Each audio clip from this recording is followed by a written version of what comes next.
6:02. I'd like to get started if we could, knowing that we do have a quorum to conduct our business for this evening. So for the planning board members, does everybody have the agenda for this evening? Yep. Yes. Yep. Rich, Craig? Yep. Mac? Yep. Perfect. Okay. So for everybody's awareness, we will begin this meeting now. We've got 6:02. We will have old business to conduct, new business, and then other business. Among the old business items, the first one is a discussion with the town attorney, Mike Hodgins. Thank you for joining us tonight. Yep.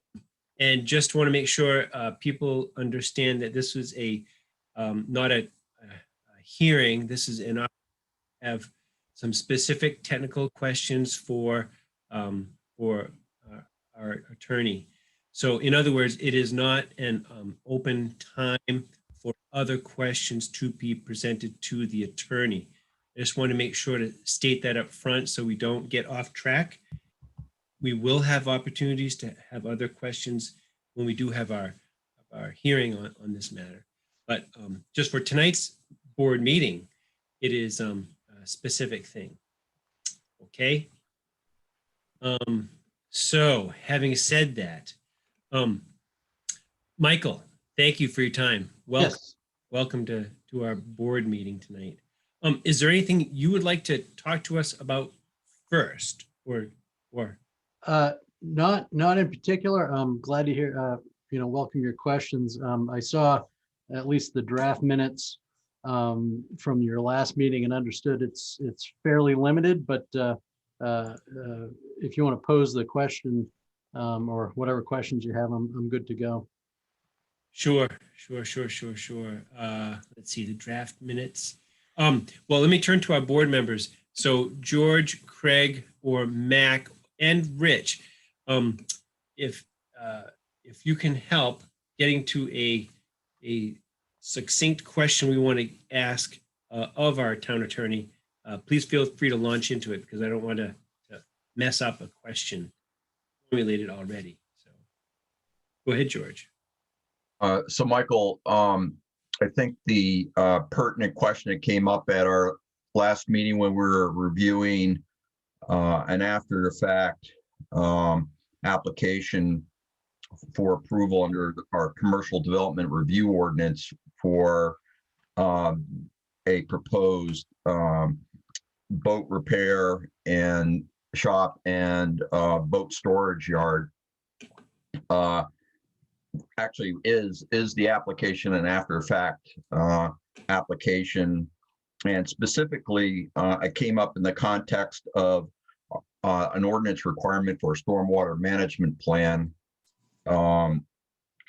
We were under the impression and I was under the impression specifically that a stormwater management plan would be required regardless, that we would treat the application as if the development wasn't already there, and therefore we would require everything that was reasonably required by the ordinance as if the development wasn't there yet, despite the fact that it is.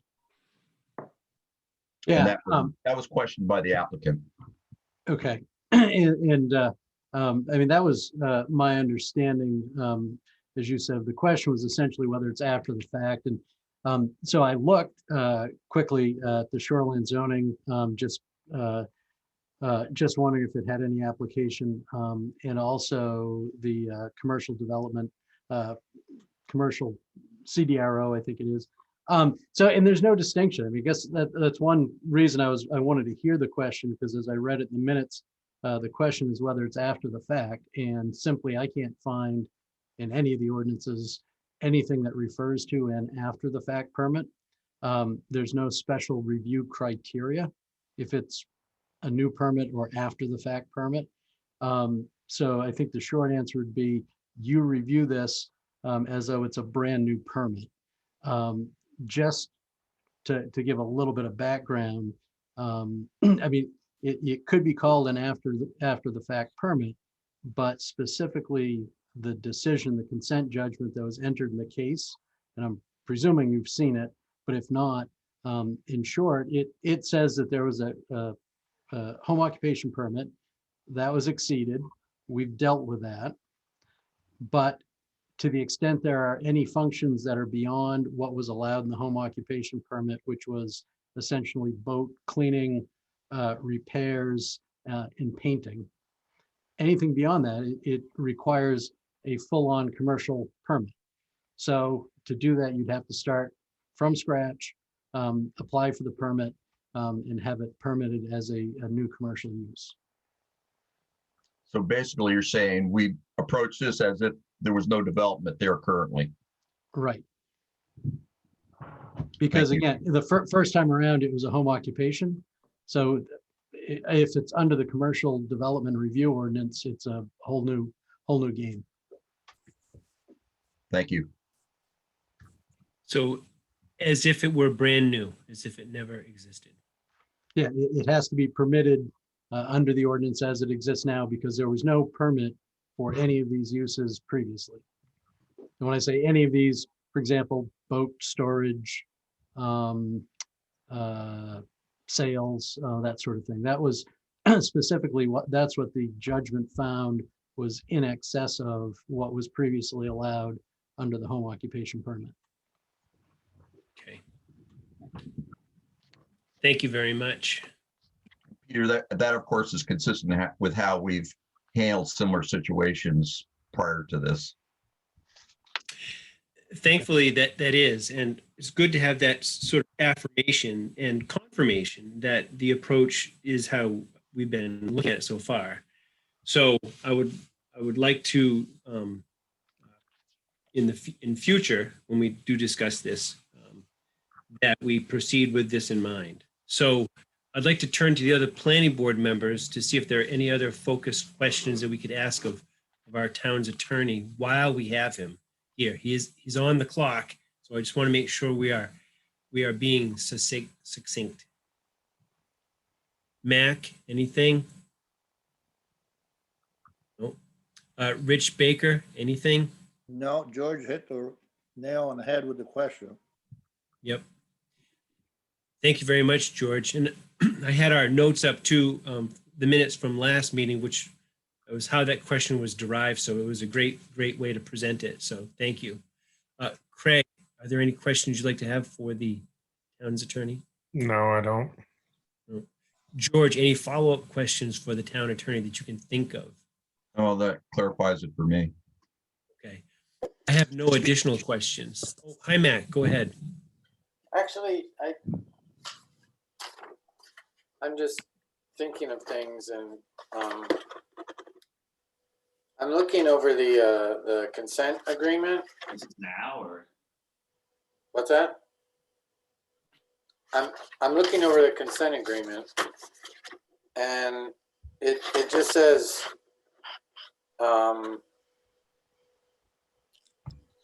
it talks about the waterfront lot versus the home occupation lot, right? Right. It pretty clearly states that no commercial development can occur on the waterfront lot. Correct. Correct? But then in the judgment, it says, so defendants are enjoined from maintaining commercial operations on that waterfront lot, independently or in conjunction with the operations of the house lot. Correct. Right? Right. So Unless they apply for or receive proper permits, but yes, correct. right, unless they receive proper permits. So I guess it's a little bit confusing to me exactly how, because it says they can't do it on the waterfront lot unless they get proper permits. But we just went through a couple years and a couple legal processes of saying they can't do anything on the waterfront lot. So what proper permits are they Yeah. supposed to ask for? Fair question.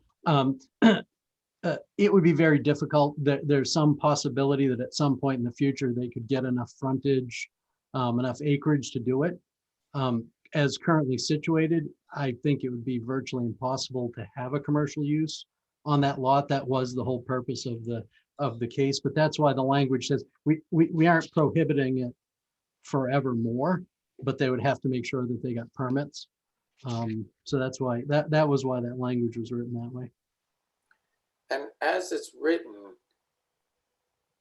could a commercial application be approved on the home lot that needs access to the water? No, not as currently situated. That was precisely the problem that we were addressing in the lawsuit. When we brought this case, not the appeal that went up through, but we specifically brought this enforcement action. And that was part of the rationale, was that the use on 21, I always get them wrong, but the non-water, 21, the non-water lot, the uses that then crept over onto 24, the water lot, were not permitted. You can't use the waterfront lot for commercial purposes. Right now, it's restricted to residential. Okay. So any commercial use on the house lot that would require water access cannot be permitted as is Right. It can be until, permitted for the house lot, right, as long as it Not- stays on the house side of as the long road. as it stays on the house lot. Yeah. Okay, And I'll just give an example, because I think this is kind of what you're going at. So there was testimony, evidence, example of rentals of kayaks, that sort of thing, on the house lot that were Right. then taken over. And that was Right. specifically what we were saying you can't do. You can't use the waterfront lot for commercial uses to tie the two together, because they're separate lots. okay. Thank you. Mac, thanks for bringing up those questions. That's helpful for me to hear those questions and those answers to help frame that discussion when we eventually have it. So thanks.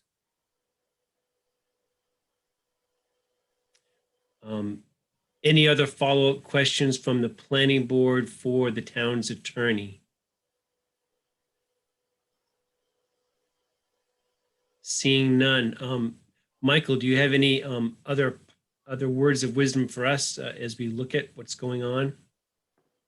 No, honestly, I don't, because I haven't even tried to look. I wasn't asked to look at the application itself. But I do think, you just need to look at it as a whole. We're talking about a lot more land. That was, we made no promises in terms of what could be permitted, but we said, go through the process and see what happens. And the last thing I would say is that, we agreed with the applicant in terms of when the application would be submitted, and we extended that.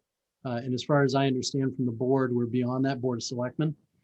And we're fine with that, because we understand there are a lot of issues with COVID and timing, and we want to see this process continue and get resolved however the board feels it needs to be resolved. And I will add one other thing, the advantage of COVID, there aren't many, but you talked about me being on the clock. Well, at least I didn't have to drive down to Belgrade. There aren't Thank many you. advantages from COVID. Peter, there was one more question that was raised at the last meeting that didn't get addressed, was the issue of the home-based permit staying intact if the commercial permit wasn't approved. And I think that was something that George had said needed clarification at this Yep, session. I could speak to that if you want me to, Mr. Chair. Yes, please do. Yeah, because that's really clear. We try to make that very clear in the consent judgment itself. If the current permit for boat storage, boat sales, whatever else is being applied for is a commercial development permit, if for some reason that fails, we were not saying that they could not continue with the boat cleaning, varnishing, painting, that was already going on as a home occupation. That's permitted. We just wanted to make sure that we're not taking that away no matter what happens. If it all gets consolidated into a new commercial use, that's much better. Does that answer the question, I think, Mandy? I think so. That was a subject of discussion and I just heard it not get raised and I thought that was important because it seemed to be a sticking point at the last meeting. Thank you. Very good, Mandy. Thanks for bringing that up. That's a good thing to clarify for us. So thank you. Okay, so one last look around to the planning board and to Michael. Any other questions? Okay, hearing none. Michael, thank you for your time. We will move on to our next agenda item, which has to do with subdivision ordinance with our KV Cog planner, There you go. Mr. Tettleman. Hello, how are you guys doing tonight? Doing all right, thank you. You? Doing well. Great. So we want to talk about the town's sub ordinance with you. So, and we had some discussion last time. I think where we left it was the, let me get to my email here. Hang on. Was it, did we leave it with, let's see, talking about water quality, that discussion in the subdivision? Is that where we were with that one? Yeah, we had gone through the Article 10. We had pretty much finished going through everything else. And I think the planning board, from what I recall, was spent some time talking about the water quality, potable water, testing for contaminants, when to test, if you require all. So we kind of went through that conversation. I think that was the big thing. Before we dive into anything else, the only other topic of conversation that I still think needs to be answered would be the major or minor subdivision. Currently, you guys have Belgrade has a minor and major separation. So that means there's different requirements for the preliminary subdivision plan. That's still an option. In the state model ordinance, there's only a preliminary subdivision application and then a final subdivision application. And I think both are easily accounted, but if we did do the split, it would just be what are we requiring in one and not the other. But those are just the only conversations I feel we have left. The phosphorus chapter, I can go more in depth in terms of what is included in that section in the draft I sent out yesterday. I just referred to the state guidelines I was reading.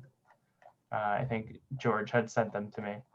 So that's where the state's DEP phosphorus control standards are. If we wanted to enhance them and put them into code, we can easily do that as well. So with that, I will kind of pass back to you, Peter. Great, thank you. And just 1 second, Terry, I see you waving. Are you maybe signing off? No? Okay. Dad, unmute yourself. Unmute.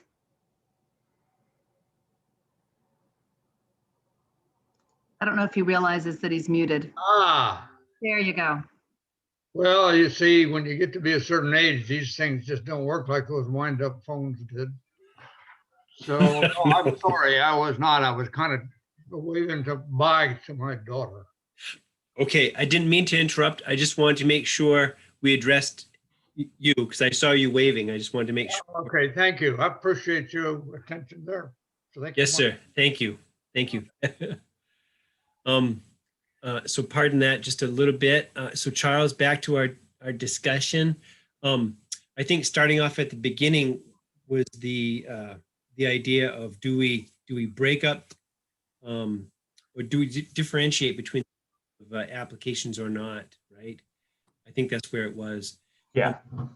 And I guess I would turn to the board too. My initial thoughts, this is my own personal opinion, was I wondered if there was value in distinguishing between the two types of applications. So to my colleagues, is there a strong desire to keep distinguishing between minor and majors? or in this revision or not? I think there is, if you're gonna continue to add all these expensive regulations, then yes, we definitely need to distinct. Because, you know, to spend $6,000 on that water investigation is just totally ridiculous, for a small subdivision. It doesn't even make sense, as a builder standpoint and as a person that may own some land. Basically, what you're doing with adding all these regulations and expenses is you're crippling the person that has grown up here and been here all their lives and want to retire on the land that they've had. And you're adding so much expense to subdividing that you're basically taking that away from them. So if we don't have a minor subdivision that doesn't take as much money to subdivide, then we're screwing a lot of people, quite frankly, just because there's been a few incidences of water quality, and most of the biggest incidence is the salt contamination. So I'm still not on board with that big expensive stuff, even on a major subdivision, because you're narrowing it to a certain person that can do it. Okay. Craig, thanks. That makes good sense, though. I hear what you're saying about trying to make sure that we still distinguish minor and majors, right? Yes. I'm hearing you loud and clear on that.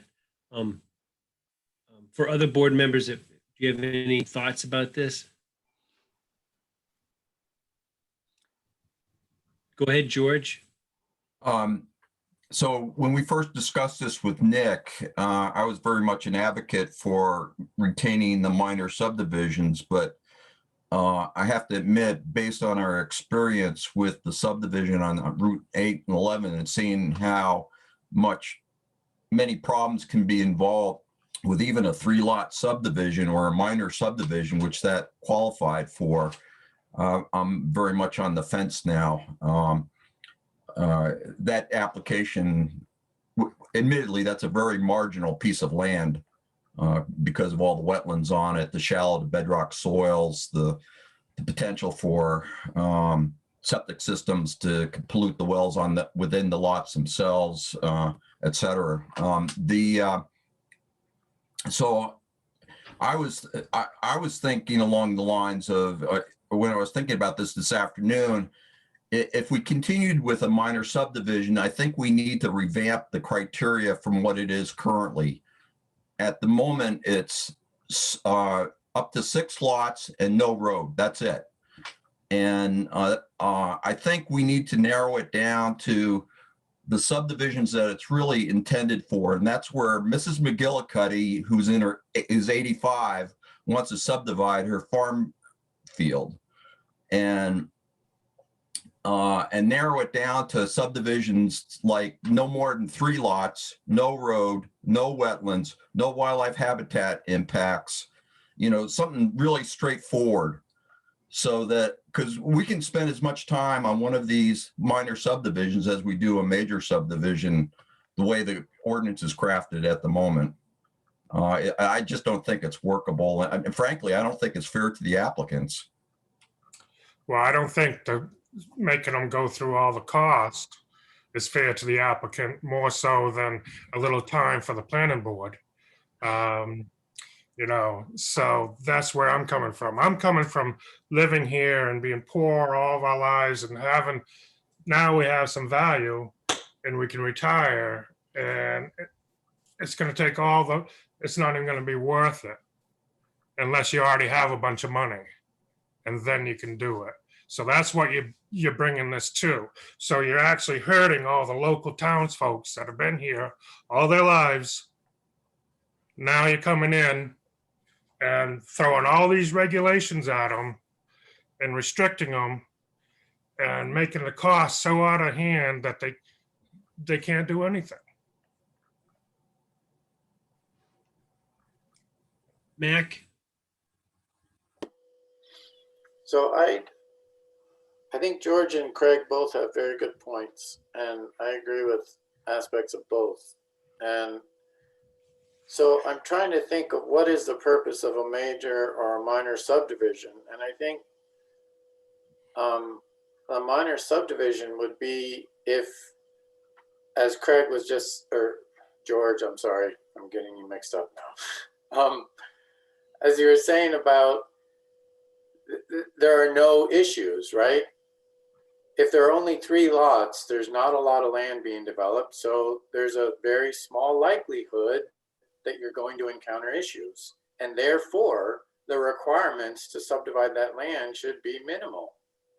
However, if you have a major subdivision like 10 or 12 lots, you're going to be subdividing a lot of land, and therefore you're probably going to encounter issues. So then you could put in more stringent regulations. But at the same time, because 3-lot subdivisions like the one we're dealing with now exist, there should be a line in there, like there is now, that says the planning board has at its discretion that for any minor even though it's a minor subdivision, given the conditions, we can require any or all standards for a major subdivision. But if they're not there, then yeah, there should be an option for, look, there's no issues going on. Let's just let them subdivide. So Mac, I think what I'm hearing you say is that if if we retain a distinction between minor subdivisions and major subdivisions, that the only time that in particular with a minor application that would require more stuff would be if certain conditions were seen, on the face of the earth that would be presented to the board. Am I catching that correctly? Yeah, like the one we currently have where there's tons of wetlands. And so we're like, well, I know you're only doing 3 lots, but you've got some issues we need to investigate further. But if you're only doing 3 lots and there's really nothing going on, then yeah, Right. I don't, So in those cases, like the small subdivision owner who is trying to make a livelihood, like Craig was mentioning, that they would be maybe wouldn't be impacted as much, and it wouldn't be like a blanket statement that every minor subdivision would have to have all those other. Right. And I just as a general comment, I really like George's analysis of water quality and discussion of that. And, I'm convinced by it. I really am. And I think it is a major issue. And, I would go so far as to say we should make sure that water quality for everybody's home is legit before they can develop it. So I guess I'm sort of I'm having difficulty understanding if water quality is such a big issue, which I agree it is. Why is it that you can buy a piece of land yourself and it has just as much potential of being degraded water quality as if you buy a subdivided lot, but that individual homeowner has to deal with all the issues, but the person who buys a subdivided lot, the subdivider, the developer, had to deal with it prior to. Do you know what I'm saying? And especially,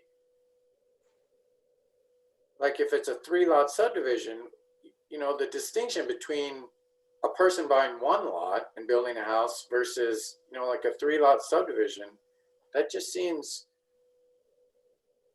I'm having a difficult time wrapping my head around why, as Craig says, the developer has to front a significant cost that the homeowner doesn't, whereas just like a single homeowner buys a piece of land and has to front all those costs. I don't know.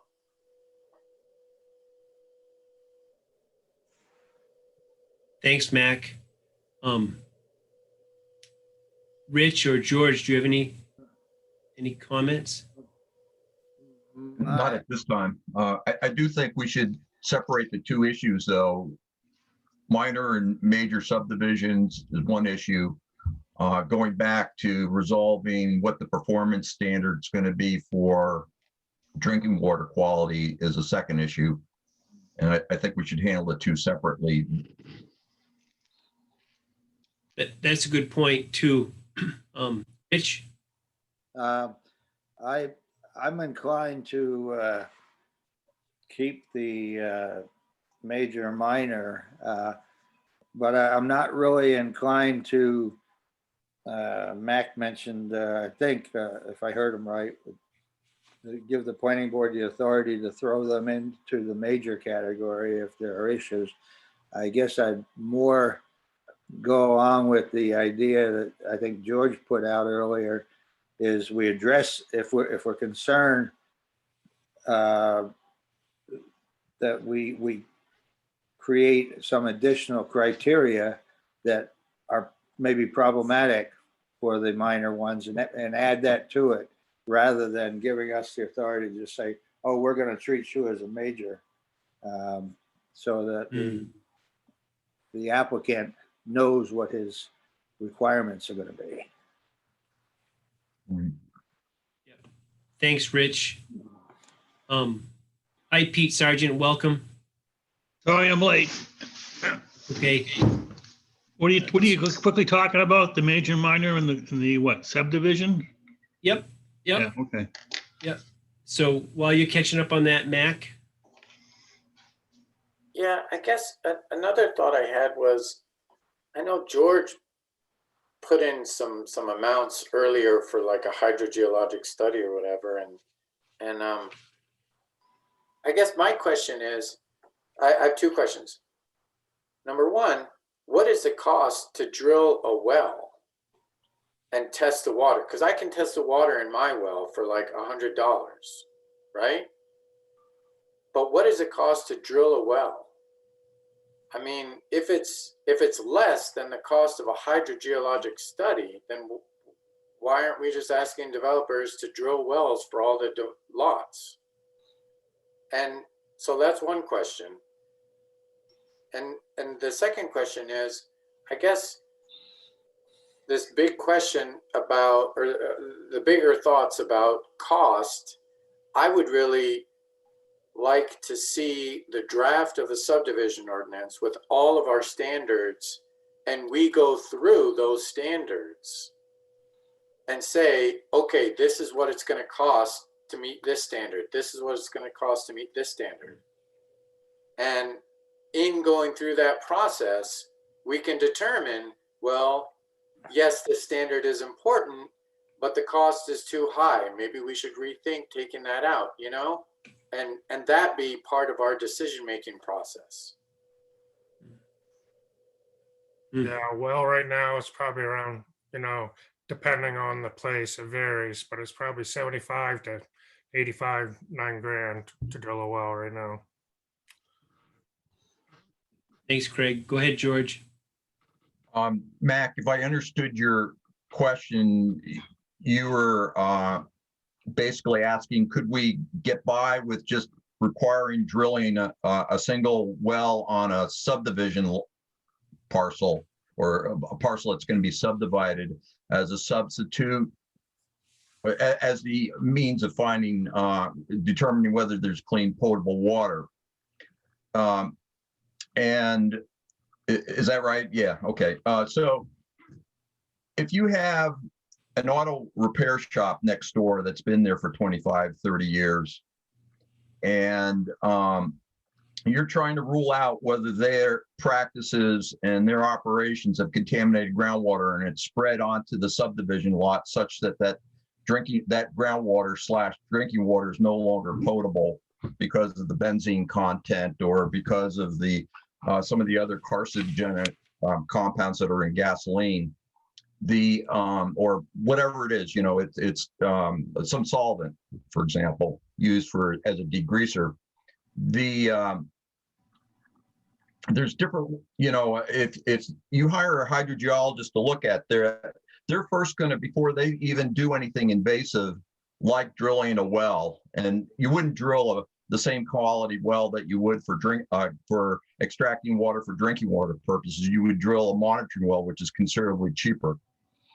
And you would drill a number of them. But before you even get to that stage, they would study things like where are the bedrock fractures traveling regionally? What are the contaminants of concern? Things like that, because they could rule out on that basis alone that you wouldn't have to drill a single hole in the ground on the subdivision because the fractures are going in an entirely different direction, for example, transporting any potential contaminants in an entirely different direction. So that would be phase one. Phase two, only if the geology of the area indicated such, then maybe it would be groundwater monitoring. It might be something less than that, but let's say it was groundwater monitoring. It would probably, you don't get by with just one well. You would have to locate them based on where the bedrock fractures are, whether or not you're in a sand and gravel aquifer. Basically, what is the hydrogeology of those couple of parcels of property? And then you would put in an array to determine whether there's even any contamination making it to the lot before you determine on a 25, 30 acre lot is the groundwater, where on that lot can you find clean groundwater and where is it dirty, if at all? So it's a multi-phase process, and a lot good hydrogeologists can oftentimes eliminate the need for any kind of invasive investigation. So if that garage is located next to my property, couldn't I have a water test done on that garage for $100 and see if there's any contamination from that garage? Not necessarily. I mean, that would be a reasonable place to start, but a better thing would be, let's say we're the DEP, where you would start with soil testing. You'd be looking for evidence that there's been spills and discharges to the environment. And because I think I gave the example of down in Friendship, and I can give you other examples just like this, where we put in a recovery well next to 10 feet in bedrock on a residential property that was about 500 feet from a gas station, a mom and pop convenience store / gas station. The residential well on that parcel had 10 feet of free product sitting on top of the groundwater. We put a well 10 feet away and the water was didn't have any free product at all. Our purpose was to put in a recovery well so we could pump out the gasoline and separate it. I mean, we ended up switching the wells, but that's the nature of bedrock geology in Maine, because it's a three-dimensional problem.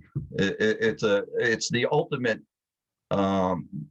puzzle in sense of, it's like having pipes going in every direction and in every dimension, basically, when you're dealing with bedrock geology. And what you're looking for are the major fractures that carry most of the groundwater.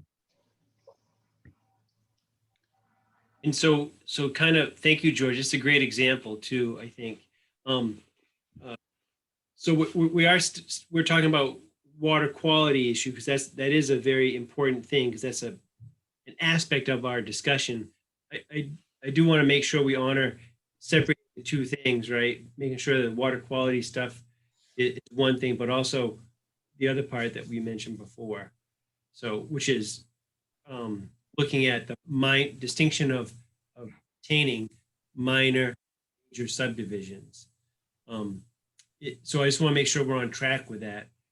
It sounds like after this healthy discussion, we are thinking that we want to retain that distinction. Am I correct in thinking that way? I'm seeing a nod from Mac. George, yes. Rich? Yeah. Yeah, and Craig, do you like that What's that? Yes, Thank you. distinction between major and minor. Yes, sir, that is correct. Yeah. So I want to make sure to get back to Charles because that's how we kind of started off. So Charles, thank you for hearing us out as we talked about some important stuff. But if we do want to retain that distinction between minor and major subdivisions, is that okay? I mean, we'd like to keep that in there. Yeah, we can work that back in, no problem. I would assume we still want a preliminary plan for both, and then kind of figuring it out. I was just looking through the submission requirements for preliminary subdivision as written in this draft right now. I'd be curious if you can we don't have to do this now, just after the meeting, just go through each of those standards and say, should this one be in a major or minor? I think that's going to be the easiest way we can get everyone's thoughts. Kind of curious where each one of these feel, because especially there is an interesting crossover with water here, because in the preliminary proposal now, it says just an indication of the type of water supply system to be used. And then the section that Nick had suggested from the state model ordinance is required submissions for which a waiver may be granted. So just there's a few things, and one of them is a hydrogeological assessment. And this is that's also a section where I put that in. So to the first part, just go through those sections. I'll make some suggestions as well, say what should be major, what should be minor. Then I would like I think, Peter, we can keep the same requirements for a minor subdivision. I think you said up to 6 lots with no road.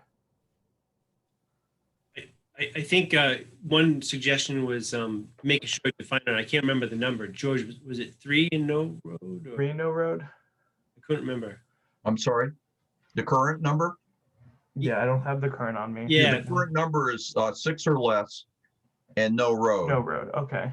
And I was suggesting 3, narrow it down to 3 and no road, and, no wetlands, no mapped wetlands, no, mapped deer yards, et cetera. And that way we could really narrow the scope of what would have to be submitted, not much beyond the surveying plan and the soil test pits, or at least that would be the goal.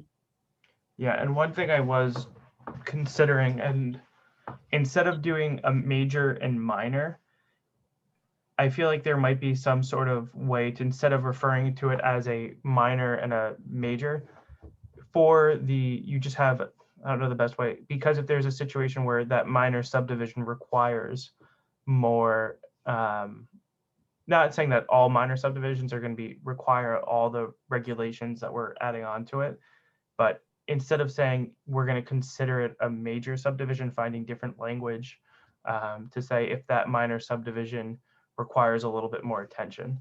I'm curious how you guys would feel about that, just kind of in thinking about how a minor, instead of saying we're going to treat it as a major subdivision, there's a different way to play with it to make it easier to put more regulation onto a subdivision that requires it. I think that complicates the matter. So I think Yeah. keep things simple. Yeah, that's totally fine. And then for water, I guess the changes that I added, we're adding to that required submissions for which a waiver may be granted section. And I wrote that there is a reasonable presumption of no potable water sources on the property as a result of contaminations, including petroleum, hazardous substances, salt, or any other potential contaminant. That's the language that I kind of put together for what would trigger hydrogeological assessment. There's 2 other requirements as well, which is any part of the subdivision is located over a sand and gravel aquifer, as shown on the map from the main geological survey. And then a subdivision has an average density of more than 1 dwelling unit per 100,000 square feet. So those are the 3 requirements in the ordinance right now that would call for a hydrogeologic assessment. And I think before we get to the performance guarantee section of it, in 10.2B that we focused a lot of our time around. It's kind of saying, when do we want a hydrogeologic assessment?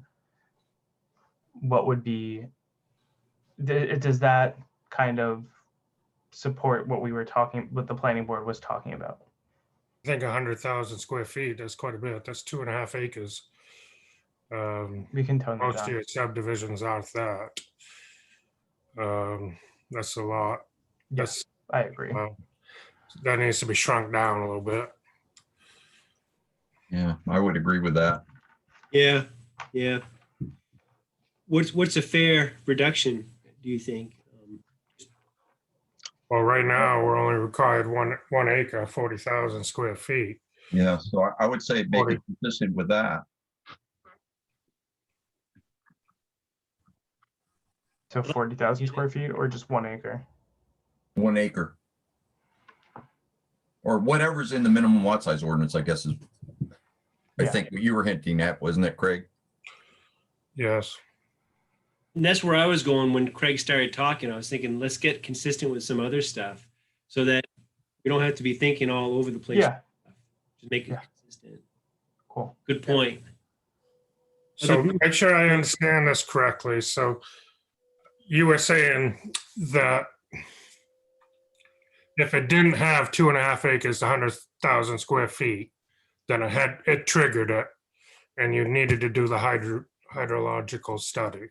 Yeah, and this is for right now in this ordinance, so we can revisit this when it comes back to a minor subdivision too at a later time, and we can have different requirements for the minor subdivision.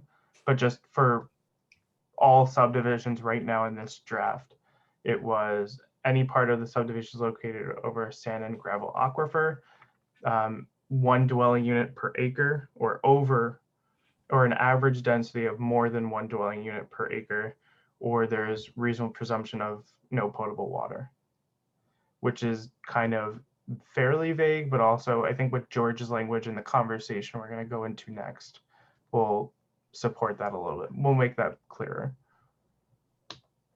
But one thing I would just remind everybody, and Charles, please correct me if I got the wrong end of the stick here, but is when we're just, we got to remember what the definition in state law is of a subdivision. It not only is a residential subdivision, but it's also commercial and industrial subdivisions. So as we're talking about minor, we could have a 3-lot mini mall that would qualify. So let's make sure to keep that in mind versus a 6-lot mini mall or a 6-lot industrial park versus a 3 lots. Yeah, and that'd be kicked into the commercial ordinance, so It would trigger both. Yeah. George, just In to all follow likelihood. up on that, sorry. Did you want to say, did I interrupt you, George? I'm sorry. No, go ahead. I'm sorry. As Charles was talking just a minute ago about these various conditions, I had a thought about major versus minor subdivision. And I don't know if this is where you're going, Charles, but what if right now we distinguish a minor subdivision versus a major subdivision by how many lots, right? How many subdivided lots. But what if instead of using that criteria, we use actual conditions on the ground? So for example, if you have an old farm, flat land, no cars, no history, we require everybody to do some basic level of investigation, kind of like George was describing in his charts that he sent us. And if you find, if the conditions are pretty clean, then it doesn't matter whether you're going to put 3 lots or 9 lots or 15 lots. The conditions on the ground are clean, so everything's great. We're not going to require any more studies because it's going to be a lot of expense on your end when we know the conditions are ripe for development on the ground. Whereas if you have a piece of property and there's a lot of wetland, or there's an auto junkyard for the last 50 years right next door, then it doesn't matter whether you want to do 3 lots or 12 lots. Conditions on the ground probably dictate that you should do some further study. Yeah, and that's kind of, and Mac, I was kind of hinting to that, and that's why I don't want to go really too much back, taking a step back towards that major minor subdivision. I think if we reconsider the whole process that this draft is proposing from the beginning, it's more of a step-by-step and a case-by-case way to subdivide, at least from the planning board's perspective or approach to it, because the preliminary subdivision plan really only requires that a basic amount of information. And in the preliminary study, that's where we can put, for any subdivision, we can put that in minimum surface level investigation for potable water, for contaminants. And if there's any reason why, the board can always require more or require less. And I think it's something that gives the board a little bit more room to help citizens rather than the board saying you need to give us this. There is flexibility built into this ordinance, just going through it. There's not too much required by it. And I think because of that required submissions for which a waiver may be granted section, we can work with that too. So that's the last thing I will say about the major minor subdivision. Thanks, Charles. And Mac, I like that out of the box thinking. Thank you very much for bringing that up.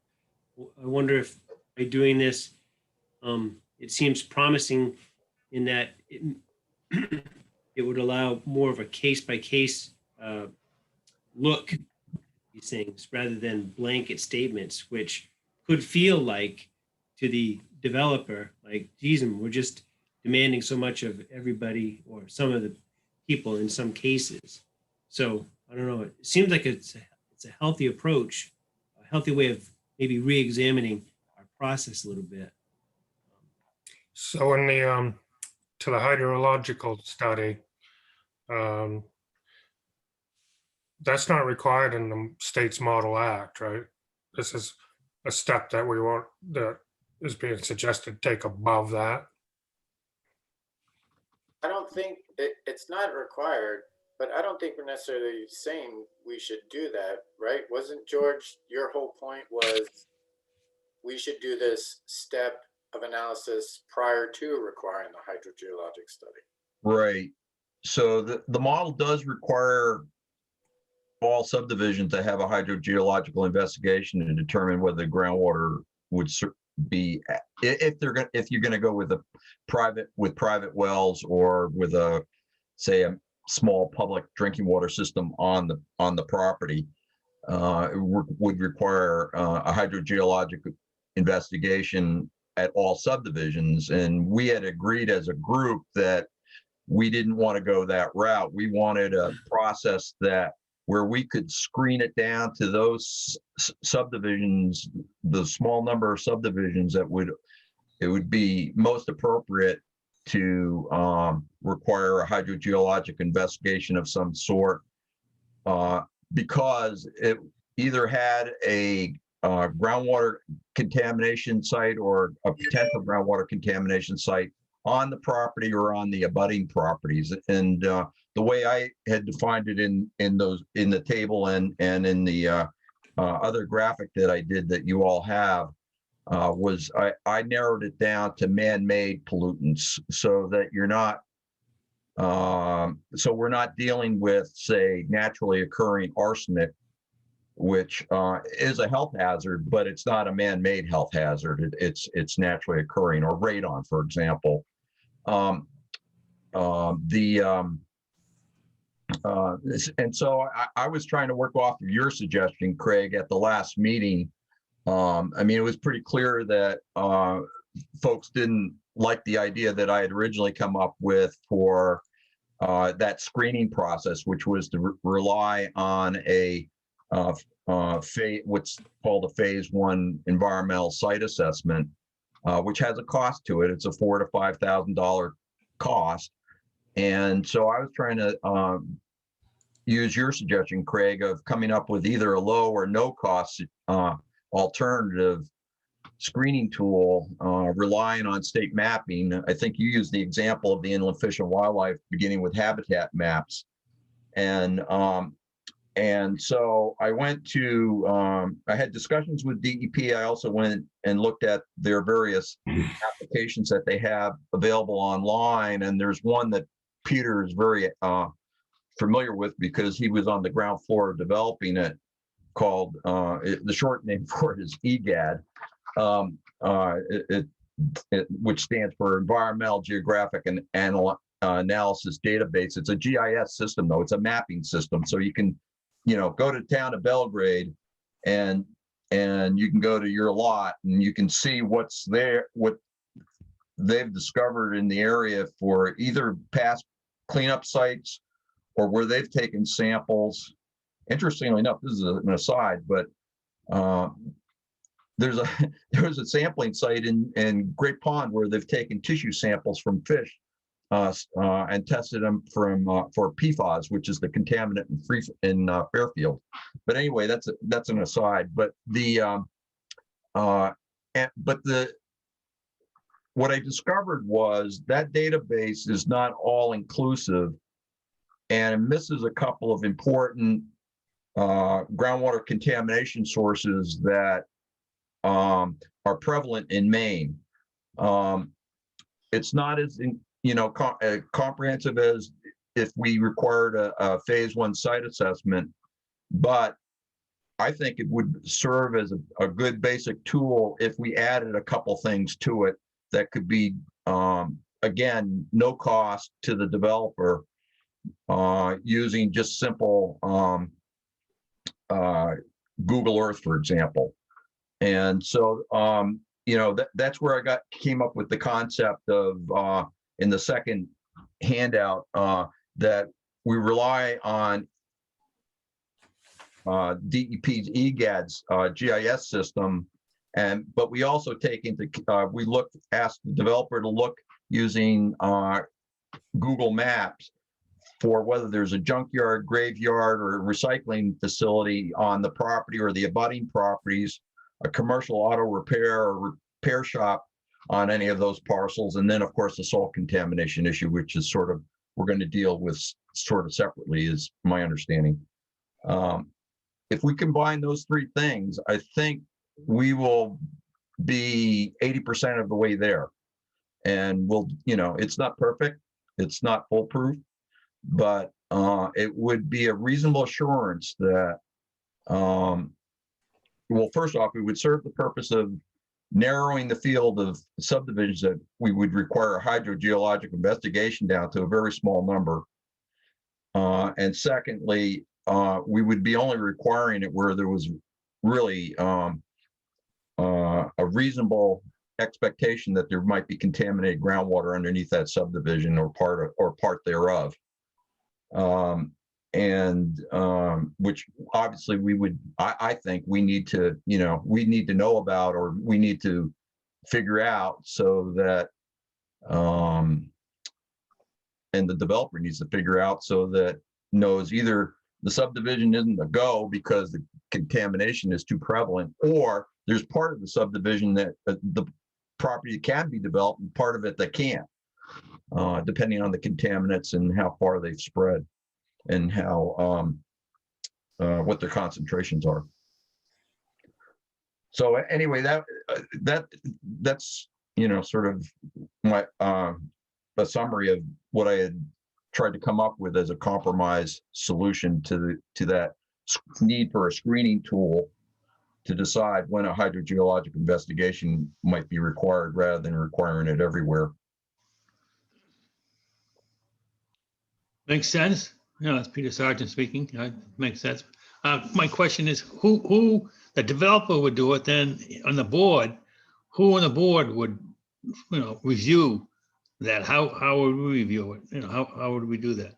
Well, those things would be a submission, just like the Inland Fish and Wildlife beginning with habitat maps would be a submission as part of the application to us. And then we would all review it as we do any other application and its submittals. And And I mean, most, responsible subdividers would, if they looked at the ordinance, they would realize that they needed a hydrogeologic investigation and would probably proceed immediately to that step. But maybe that would probably come up in the preliminary discussions or the preliminary application, Okay, thanks. I would think. Yeah, and I think, George, if we did move that direction, if there was a preliminary example, then we would need to build in for the final application or put that in like the required submissions for the final application, saying that the board isn't requiring it or it's not required somewhere, because right now in the preliminary, that's kind of how it's built in, saying that it's not 100% required. Which is what we're going for. But when you go to the final application piece of it, on page 27 to F3, it says when water is to be supplied by private wells, evidence of adequate groundwater supply and quality shall be submitted by a well driller or hydrogeologist familiar with the area. So that's where in the final application, it's currently required, and we would want to change that to reflect the flexibility given in the preliminary one, correct? Right. And when I said preliminary, I meant in whatever we're calling the pre-application. Yeah, that's what it is right now, but yeah, and we can move that down because in the preliminary, I think it's there can be a waiver submitted, but it's not in the final application. So we need to make sure that the final application reflects the built-in flexibility of the. Yeah, I mean, if everybody else is agreeable, I don't know, but Go ahead, Mac. Yeah, I like that, George. Just as y'all were talking, I do want to insert, I really despise the confusion of the preliminary, use of the word preliminary and pre-application. That really killed us a couple months ago, if you remember. yeah. So I would like the new ordinance to say clearly, we have a preliminary application and we have a final application, and that's it. Yeah, and so just to give that, I think I have a table of contents. So there's a sketch plan meeting, an on-site inspection, a preliminary subdivision plan application, and a final subdivision application plan. Yeah, and I had a brain clamp, Mac. That's basically what it came down to. I was trying to recall what we called the sketch plan meeting. Yeah, good point, Mac, about the language used for the stages. It's good. I wanted to say, George, thank you for the work on looking at what could possibly be used as a low cost, no cost screening tool for our process. From my opinion, just speaking for myself, I think it could be very applicable and may help us narrow down things readily and be very fair and not perfect, but very fair to everybody that's coming in. And I think it will promote some discussions, especially if we get into complicated natures of some lots as we look at those. So job well done. Thank you so much for all that work. Thank you. No problem. And so, Charles, getting back to language in the ordinance, and thank you for allowing us to go on some slight side topics there. But are you getting from us what we need to agree? Yeah, and I think we're reaching, and I don't think we, in the performance section, performance guarantee section, I don't think there is really much more. But what we could say is kind of what Mac and George were alluding to at the beginning, saying that we want to make sure that the planning board is doing everything within its duty to provide quality drinking water. So when you do go through that, just check that section, that's 10.2b, and that's the one where that's what we discuss about water quality. We can add on to that just to say that if somebody's applies and says, we don't think there's a concern, and the planning board thinks there's a concern, there might be a little bit more protection there. That's just one thing I'm coming off the top of my head that might want to be built in. But other than that, I think I have a lot to work with the major and minor. That's just figuring out what we want to require in a minor and a major. And then making sure that, and we can find the best way to describe the preliminary screenings, which George provided. Just kind of making sure we refer to the database or the office who manages the database, so that if they change it for whatever reason, it still applies. Great. Thanks, Charles. No problem. So Craig, I'd be interested, now that you've seen that what potentially could be a screening tool to help us look at those things a little bit more finely, rather than having sort of a blanket approach. Is this something you think would be helpful for us? Yeah, I think so. And when I looked at that earlier, I didn't really quite know exactly what it meant looking at it in an email. Yep. And, so George explained it fairly well just a minute ago. So yeah, I think that's a good place to start. Yes. Yeah. Yeah. And I think too, and I'm putting a lot of faith in a couple of things, that once we go through it once with an applicant, we'll be able to say, oh, I see how this applies, and it'll make more sense at that time when we actually walk through it with a person. Yeah, and I'm assuming it won't be that. I think an application form will be created too that will help everyone in the process. Because I was looking at You're other, onto something. Yeah. I was looking at other towns just to see how they have worked off of the state model ordinance, and not many of them have strayed too far away. So their application form is pretty straightforward and puts it more visually. I can try to find a few examples of those applications just to pass over, if that would help the board. I think it would actually. If Yeah. Much trouble. Not at all. Perfect. Great. Okay, so Charles, I know you've dedicated a lot of time to us tonight already. Are we tackling everything that you wanted to tackle so far? Yeah, I think those were the biggest concerns that I had going into this meeting, and everything else we kind of walked through the previous meetings, and I don't think I ran into anything substantive. I think it was more of just finding the right ways, the right references, which I was able to do in most questions. One thing I did want to circle back, if we do have a few more minutes. Yes.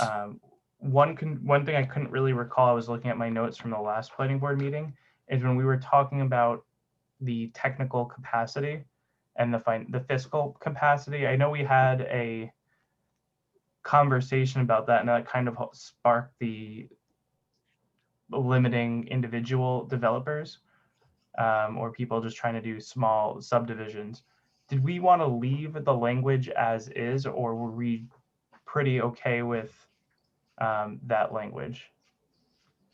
I know that I didn't read you anything, but if you remember that conversation, Mac. Yeah. Go ahead, Mac. Yeah, no, I remember that conversation, and I think it makes sense to just put what the statute says. I know the statute requires it, but it's vague, and I like it vague. Yeah, okay. That's what I think. My notes are vague, so.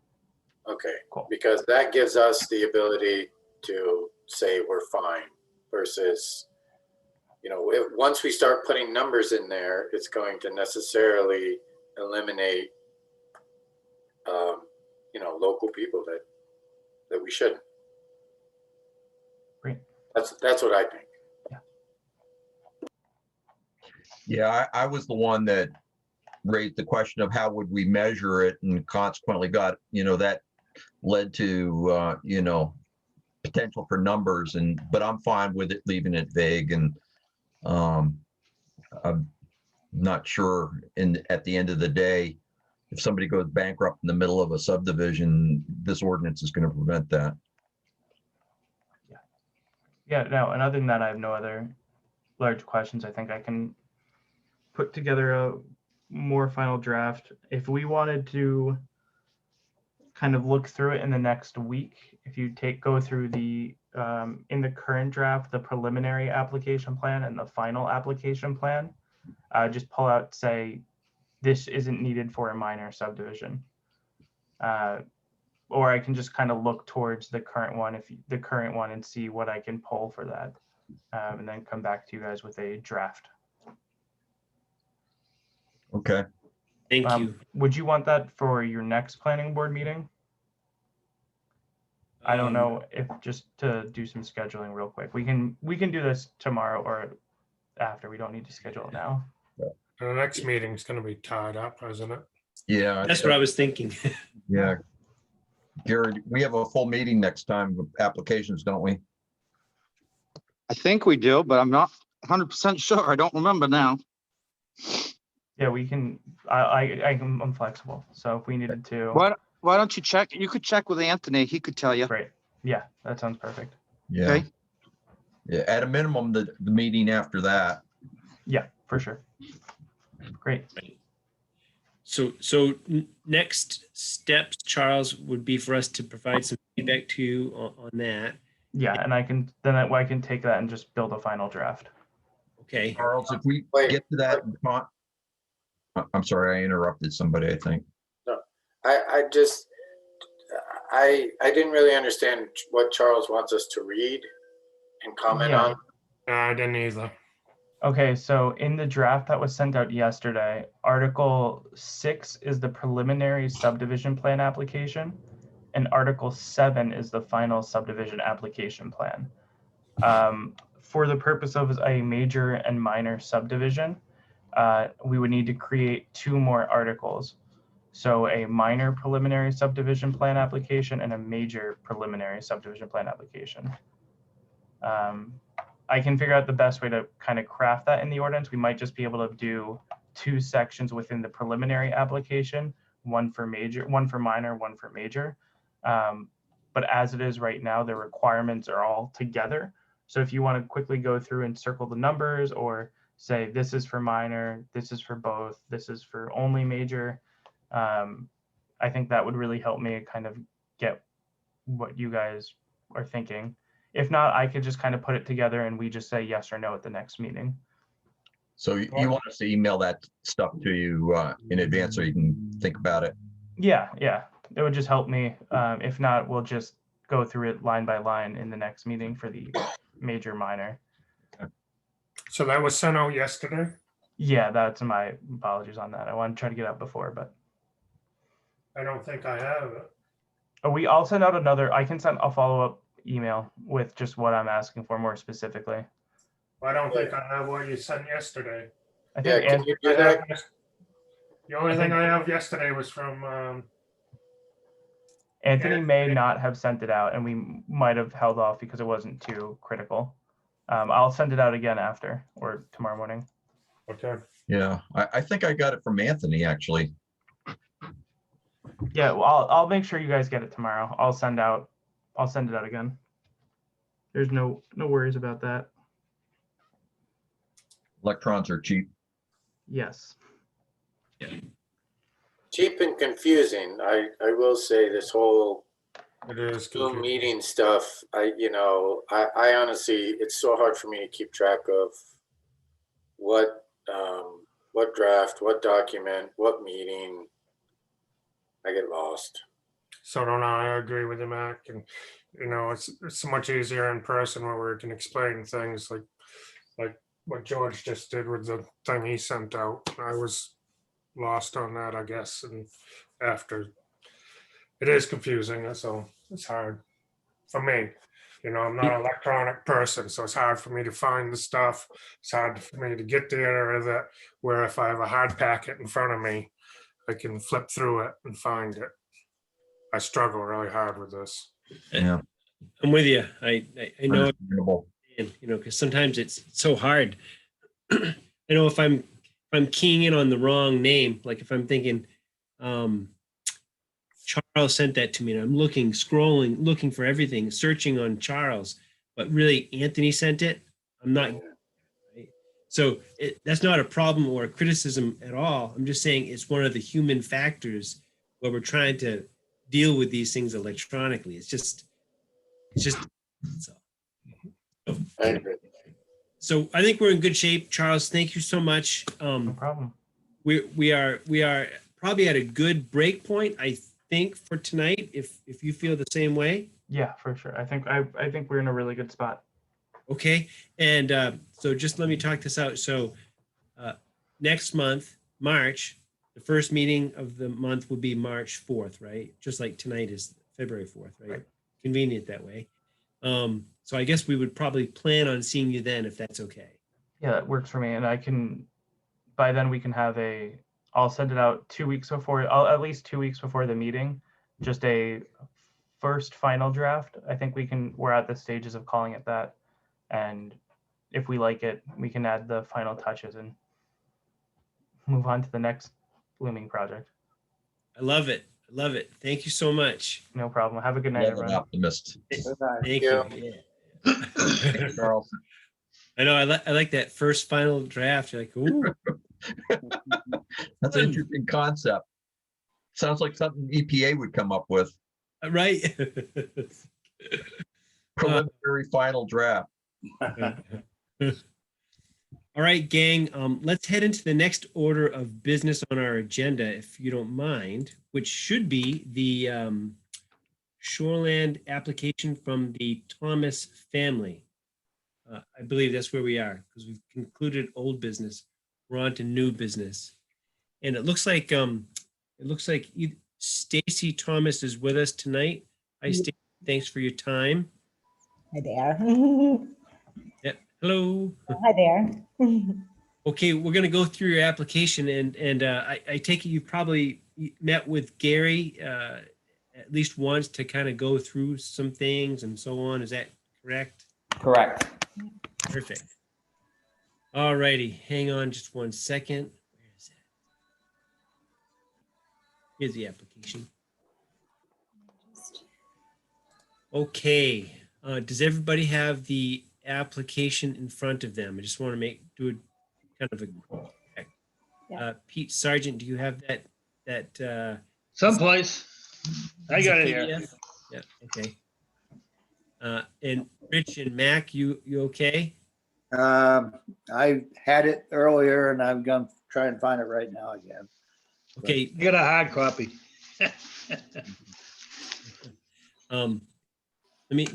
I have it. Mac, I think I see you turning pages, so you might have it printed. Craig, do you have that application from the Thomas family? Yes, I do. Okay. And George, I think I saw you turning the pages. Okay. Great. Thank you so much. So Rich, I think this was from last week, if I'm not mistaken. Julie sent it out, I believe. Okay. It was, what was it? Let's see. Was it Tuesday. I've got it, Peter. okay? Deputy clerk, probably. Okay. Okay. Thank you, Thomas family, as we go through electronic file management process. All right. Great. So we all have it? Yep. Great. Okay. This looks like it's application 21-1 on map 43 lot 7. The reason this is in front of us is because it's a non-conforming lot on a non-conforming structure in the shoreland zone, right? And they propose to add a dormer to one bedroom. Mhm. We're all starting off on the right foot.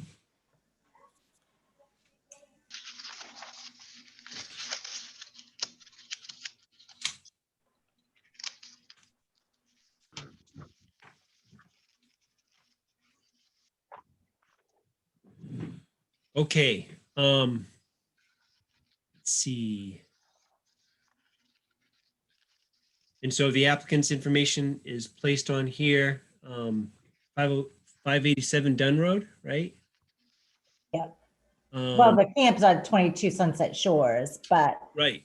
yeah, But you folks live on the Dunn Road. right. Correct. Then number 3 on the application, the specific location of the property is 22 Sunset Shores.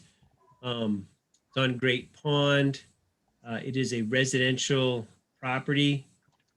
Number 5 says you propose to add a dormer to one bedroom.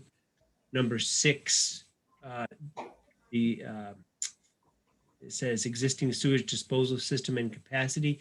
You've indicated it's a concrete 1,000 gallon system made for 3 bedrooms, present number of bedrooms, 3. Bedrooms to be added under this application is 0. So you're not adding any bedrooms. Right. When did you purchase the property? And that was, looks like about almost 4 years ago, back in 2017. Yeah. Number 7 says the total lot area, and you've indicated it's about 2/3 of an acre, 0.66. Yeah. And all of that is within the shoreland zone, right? Square footage of unvegetated surface within the shoreland zone, including all structures, driveways, parking, walkways, and patios. And if I'm reading this correctly, you've indicated 1,400 square feet for the camp and about 300 square feet for the driveway. Am I seeing that right? Yeah, seems correct, yeah. Okay. And number 9 says, what is the total area of cleared openings of woody vegetation? I don't, on my copy, I don't see any value there. I took some pictures. I don't know if that's with them. It's basically mostly vegetation except for the front lawn and the driveway. Everything behind the camp is pretty much, and then both left and right of the camp is mostly wooded, Okay. if that's what you're looking for. Yeah, I That- think- Yep, that is the type of information we're looking for. I guess I'd take this opportunity to turn to the board members. Would you want to see some information there? So I'm asking the board members if we want to have some description. I'll answer that question. I say I don't think it's necessary. They're just putting a dormer on. They're not going forward, backwards, or anything, adding on anything, So. Okay, I thanks. would agree. What they're proposing to do has nothing to do with the vegetation. I agree. I mean, it's pretty cut and dry, isn't it? It's just because it's a non-conforming lot. Isn't that why it's in front of us? Non-conforming structure on a non-conforming lot. Yeah. And they are what, 93 feet from the lake? Is that what I saw? I think that's what I saw. Yeah. 93 and 88 is the closest. 88. Yeah. Okay. All right. I guess we'll just move ahead for the moment. Number 10, total number of structures on the lots. You've indicated one structure, and that's the camp. Correct. And So you signed it. So go ahead. can I interrupt for a second? So Please on do. number 9, where there's nothing in there, can we put, is it where it's just a dormer? Can we just fill that in with not applicable? So we have something there, or are we better off just leaving it empty? Yeah, I think, it might be a good idea, Craig, to say not applicable due to the fact that just putting a dormer there. It's, it minimizes any questions as well, why is it blank? So, I guess I would say this, Pete. I understand what you're saying, that, you know, they're not proposing to do anything that would involve vegetation or Yeah. my only point is, though, it's, I hate leaving it blank. I shouldn't say hate. It's, we're asking it for every other applicant. Go ahead, Mac. Yeah, no, I agree. I agree in the sense that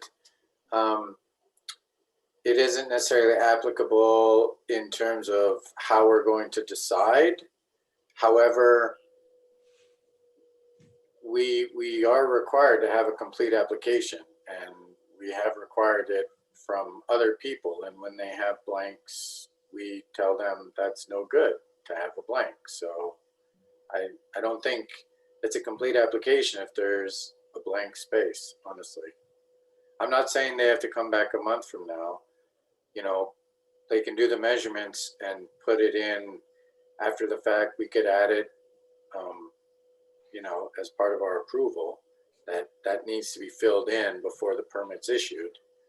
But I do think it needs to be there. I agree with Mac. Yeah, me too. Can I just add something? If you look at the site plan, he shows the area that's wooded on the side of the camp and also to the rear of the camp. That's drawn to scale. 1 square equals 4 feet. So we could figure out the square footage of what's wooded pretty quickly. See what I mean? Right. It's just a matter then of putting it Yep. into the appropriate slot. Yep. Yeah, and Agreed. I'm Yeah. fine with that. I'm fine with that. I just want to make sure we're going towards a complete application. Yeah. I mean, the fact of the matter is, it would take as much effort to fill in NA, go to the town office and fill in NA as it is to fill in the number. Correct. Okay. Thank you, everybody. So I'm set. Yeah. Anyway, let's look at the other aspects of this application. Like Craig said, it's pretty straightforward, I think, and Peter's indicated that. We're only looking at doing a dormer. There's no square foot change in the structure. I did have a question. When that dormer goes in, what is the height of that? Yeah, I talked to my guy today. It's going to be 1 inch below the roof line. So it's actually below the roof line. Okay. And okay. Great. And nothing else about the roof line is changing. It's just No. where Right, that dormer is going. Correct. right.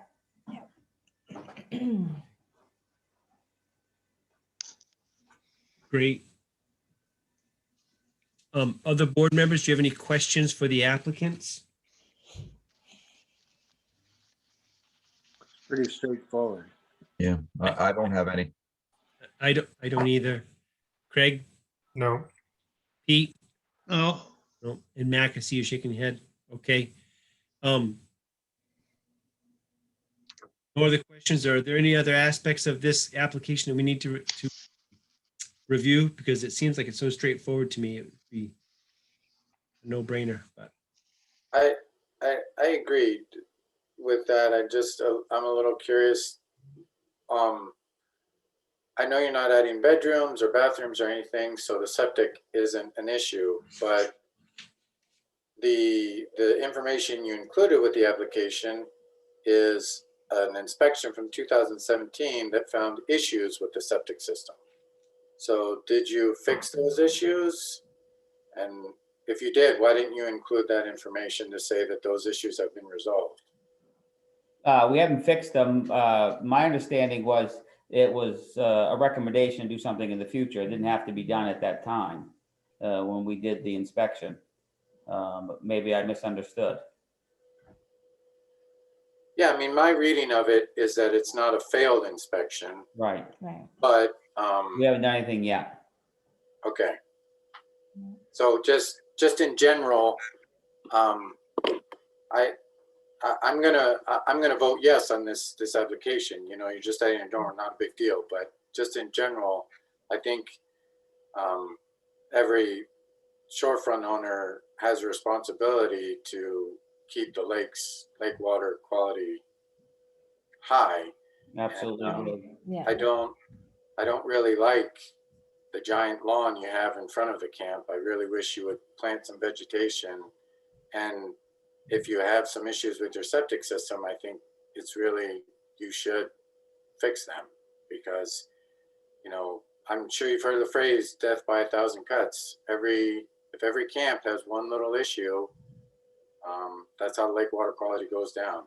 Absolutely. Yeah, and it's definitely on our plans to do it. Okay.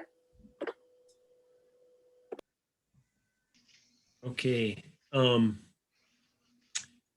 So knowing that we want to have number 9 filled in, and do we have any more questions for the applicant?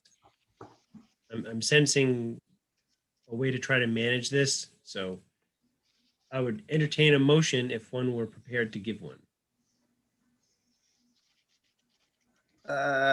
Let's see, how about if I propose a motion to approve the application with the condition that the percentage of vegetation, square footage of unvegetation be submitted to the town office or to the code enforcement officer prior to construction, and that all DEP best management practices for stormwater runoff be addressed as well. Motion on the floor, Mac. I'm sorry, Rich, but because Pete Sargent came on, I think technically you're not supposed to do anything now. Oh, I see what you're saying. Thank you Because very he's much. alternate. Yeah. Yeah. Good point. Yeah. So I'll make a motion exactly what Rich just said. Thank you. That's good. Well done. Well played, sir. Well played. All right. All right. So we have a motion on the floor. I'll second it. Thank you, Craig. Motion on the floor, seconded. Any more discussion from planning board members? Only that we have to do the findings of fact and law. We do. And I was thinking about that yesterday because I was trying to find my my text that I would use for many of those things. I was like, couldn't find it. But we'll get it. So we have to do that in a second. So stand by. Where was that thing? Because so for the Thomas family, we have to go through a process to examine findings of fact. So we have to do that now. So it's a little more process. So please bear with us as we do that. Sure. Just need to find that sheet. Oh, gosh almighty. Hang on.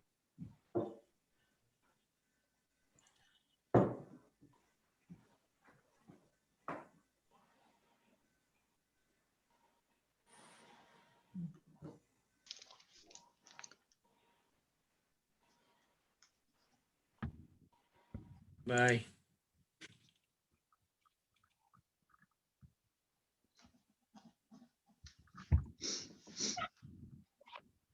Okay. So everybody, so are we okay to move on to the findings of fact then? Yes. All right. So bear with me. I'll be talking and typing sometimes at the same time. So hang on. It's a fine art. Chewing gum too. And I'm sitting down, so that's a whole nother thing. Stacy, and Mr. Thomas, I'm sorry, your first name? Paul. Thank you. The address for this application is 22 Sunset Lane. Sunset Shores. Thank you. Yeah. Road or drive? I don't know. And this was map 43 lots. 43.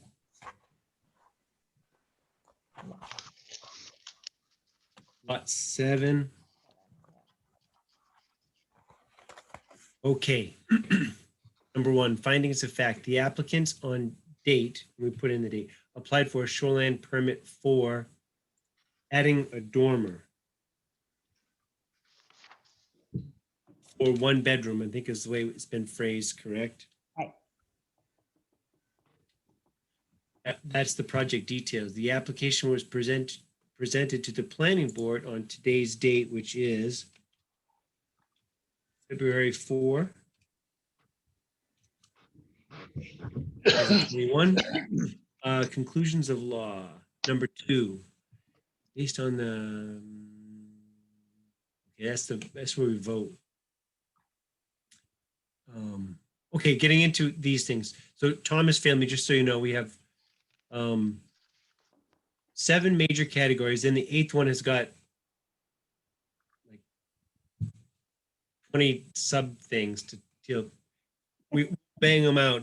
Please, it doesn't take too long, but we do go through it rather thoroughly. So this has to do with section 14, table 1 in the ordinance. And further makes the following conclusions based on the applicable provisions of section 16D of the ordinance, that number 1, that this application as proposed will maintain safe and healthful conditions. So by a vote of whatever, the board found this standard was or was not met based on. So this is where I want to get the language. George, can you help me out again? Yeah, I got it written right here at my desk. Based you. on materials submitted and the public record.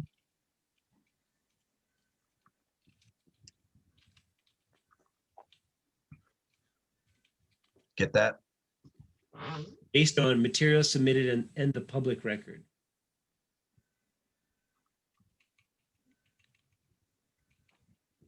Okay. Copy. So for this one, so by a vote of whatever, the board found this standard was or was not met. So I'm thinking it was met. And I'm looking at the board. So let's see, Rich, we have you as an alternate, right? So we would go through others, right? And if Yeah. we're missing somebody, we can go to you, correct? So George, Yes, it was, Matt. Craig was, George, Yes. and Pete, Yes.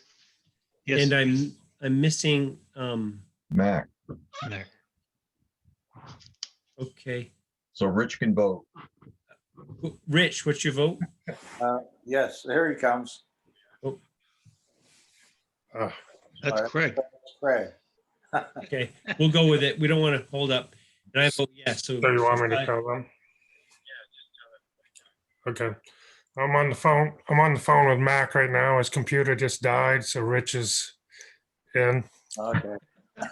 Thank you. Okay, you all set? All right. Yeah. All right. Bye. Thanks. Thank you, Craig. Appreciate that. Okay, so we'll move on to the next one, which has to do with the application will not result in water pollution, erosion, or sedimentation to surface waters. The vote by the board found the standard was met. So we'll vote, I guess, vote on this based on the materials submitted in the public record. So Will not. George, yes. So do we vote on each, or do we just tell you will not or will? Yeah, will not or will is fine because it's essentially the same thing. So Craig, Will not. that it will not. Have to work. Yep. Rich, Will not. yeah, Pete, Will not. and George. Will not. Okay. So, and I vote will not.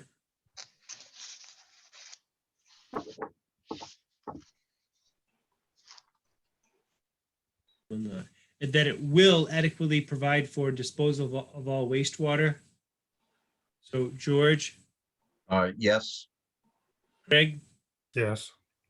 Rich, Yes. Pete, Will. I vote will, so 5-0. Based on materials submitted in the public record. Number 4, will not have an adverse impact on spawning grounds, fish, aquatic life, bird, or other wildlife habitat. George, Will not. Craig, Will not. Rich, Will not. and Pete. Will not. And I vote will not, so that's 5-0. Will not, based on materials submitted in public record. 5, will conserve shore cover and visual, as well as actual points of access to inland waters. So it will conserve. So George, Will. Craig, Will. Rich, Will. Pete, Will. I vote will. So 6, will protect archaeological and historic resources as designated in the comprehensive plan. So this would be, well, I'm thinking this is going to be not applicable because we know that this is not a location where those are. Right. All 4 of them. Right. So is the board okay if I put NA? Yes. Yes. Great. Number 7, will avoid problems associated with floodplain development and use. So will avoid problems. George, Yes, will. Craig, Yes. Rich, Will. Pete, Will. I vote will. Number 8, is in conformance with the provisions of section 15. These are the land use standards. So this is a longer list of folks, Thomas family, so hang on. So under 8 goes letters A through S. A, minimum lot standards. What's the thought? It will meet it, right? Yes. Okay, so George, Yes. Craig, Yes. Rich, Yes. Pete, Yes. and I vote yes. For the same reasons. Submitted. Principal and accessory structures, George, Yes. Craig, Yes. Rich, Yes. Pete, Yes. and I vote yes. Campgrounds, is that not applicable? Not applicable. Yeah. Individual private campsites, not applicable. Yeah. NA. Commercial and industrial uses, NA. NA. Parking areas, NA. roads and driveways, NA. signs, NA. storm water runoff. Yes. Yes, thank you, George. Craig, Yes. Rich, Yes. Pete, Yes. and I vote yes, so 5-0. And actually stormwater runoff, what we've written here is material submitted in the public record. Is it worthwhile to say that we have a condition in the permit that's Yeah. Yeah. so appropriate wording might be 5-0 material submitted in the public record, comma. Please seek condition. Condition of approval.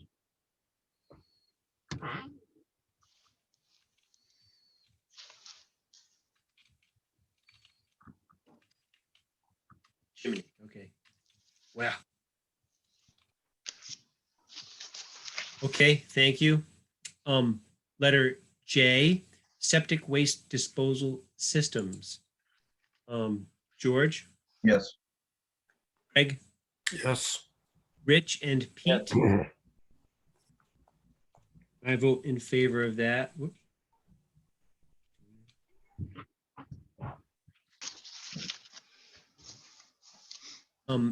K, essential services. Would that be NA? NA. Yeah. Ooh, this is an exciting one. Mineral exploration and extraction. NA. Agriculture, NA, timber harvesting and land management roads, NA, clearing or removal of vegetation for activities other than timber harvesting. NA. Yep. P, hazard trees, storm damaged trees, and dead tree removal. NA, Is- NA, Exemptions to clearing and vegetation removal requirements. None was requested. yeah, that would be NA. R, revegetation requirements. There were none. So NA, And then erosion and sedimentation, oh, I'm sorry, there's a few more. Erosion and sedimentation control. that's NA. NA, yeah. Actually, there are a few more. Sorry. T through X. Four. All right. Shoreline stabilization. NA, Soils. Okay. There's no soil disturbance, right? Right, and they're not putting in a new septic system, so Okay. Then water quality. yes, So we're saying that yes, it is in conformance with the provisions. right. Okay, so we can vote, I guess, kind of. I'll say yes to. vote I yes. think too. Yes. Yeah, me too.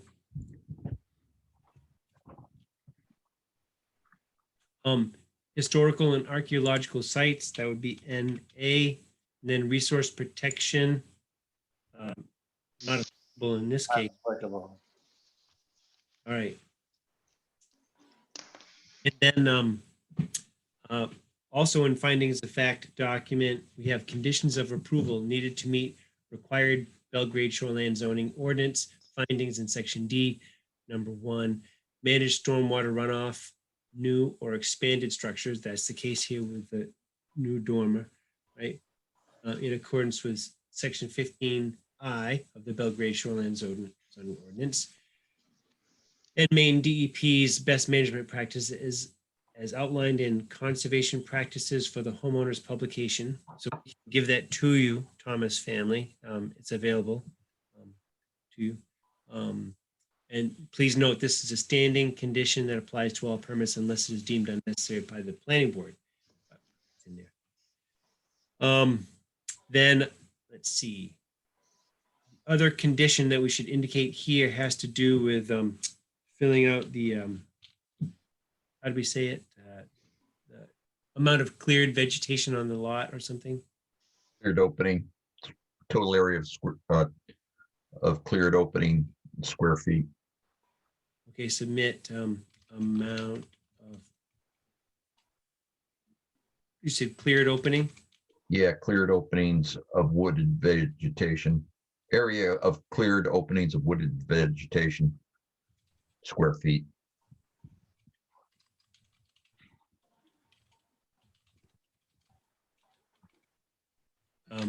Prior to, or submit amount. It was construction was the motion prior to start of construction.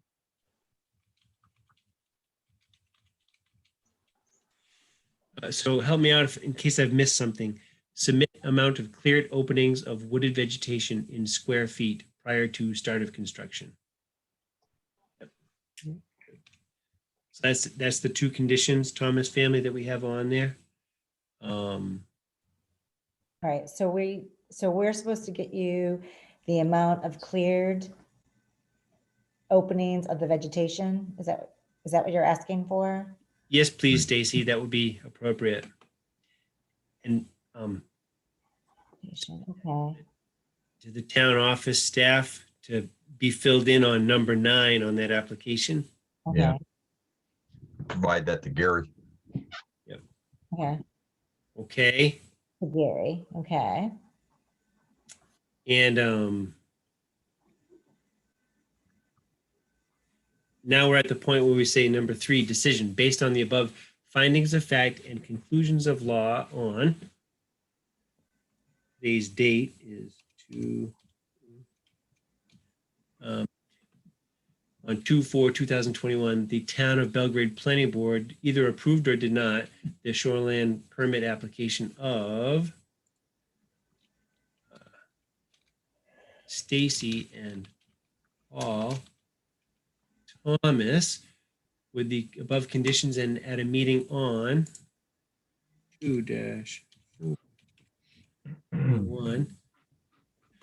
Developed the written. I'm just filling in dates, meaning today's date.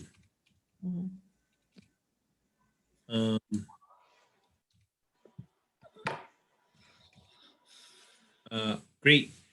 So this is where I guess we would vote. So I'll do a roll call vote. So George, I vote to approve. with the conditions, Craig, Approve, yes. Rich, Yes. and Pete. Yes. I vote favor to approve, so I'd be 5 in favor, none opposed. So Thomas family, when you come into that office and make sure to supply that information, that would be very helpful. You must do that prior to the start of any construction, and the permit you can get probably from Gare right then and there, I'm thinking. Okay. And also that that DEP best management practices book, if you want. It's a little booklet. It's not. Yeah. Right. It gives you a series of options of how to deal with the stormwater rather than just having it flow down to the lake. Okay. Right. Right. Exactly. The most common is crushed stone on the drip edge of your roof line. So where the water hits the ground, Yep. generally you dig like a 6-inch trench and fill it full of crushed stone. And that allows the water to filter into the ground rather than running down the top of the soils towards the lake. And we have crushed stone yeah, we have- all on the bottom of our camp, all around it too, so, Crushed stone. yeah. Might be all set. Oh, we'll be all set. Is that what you said? Sounds like. Yeah. I can show pictures too if you need them. Yeah.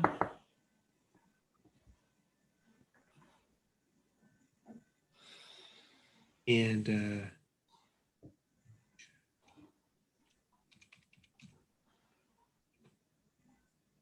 okay, so I'm saving that PDF and I'll ship this off to the deputy clerk. So I think we're okay. So thank you for your time. Really appreciate it.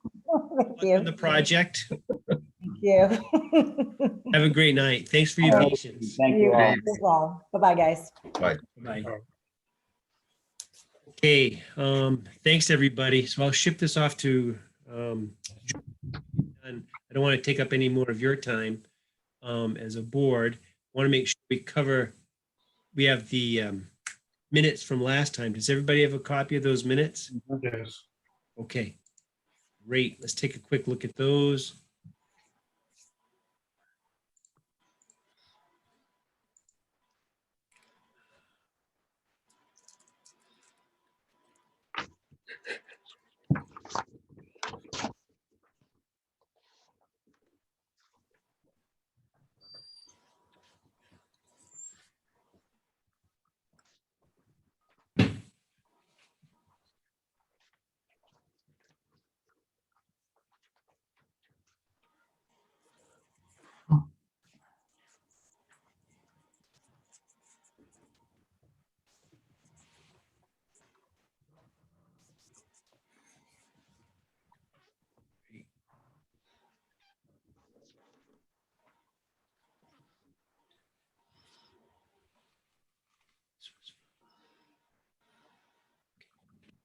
Great, everybody okay?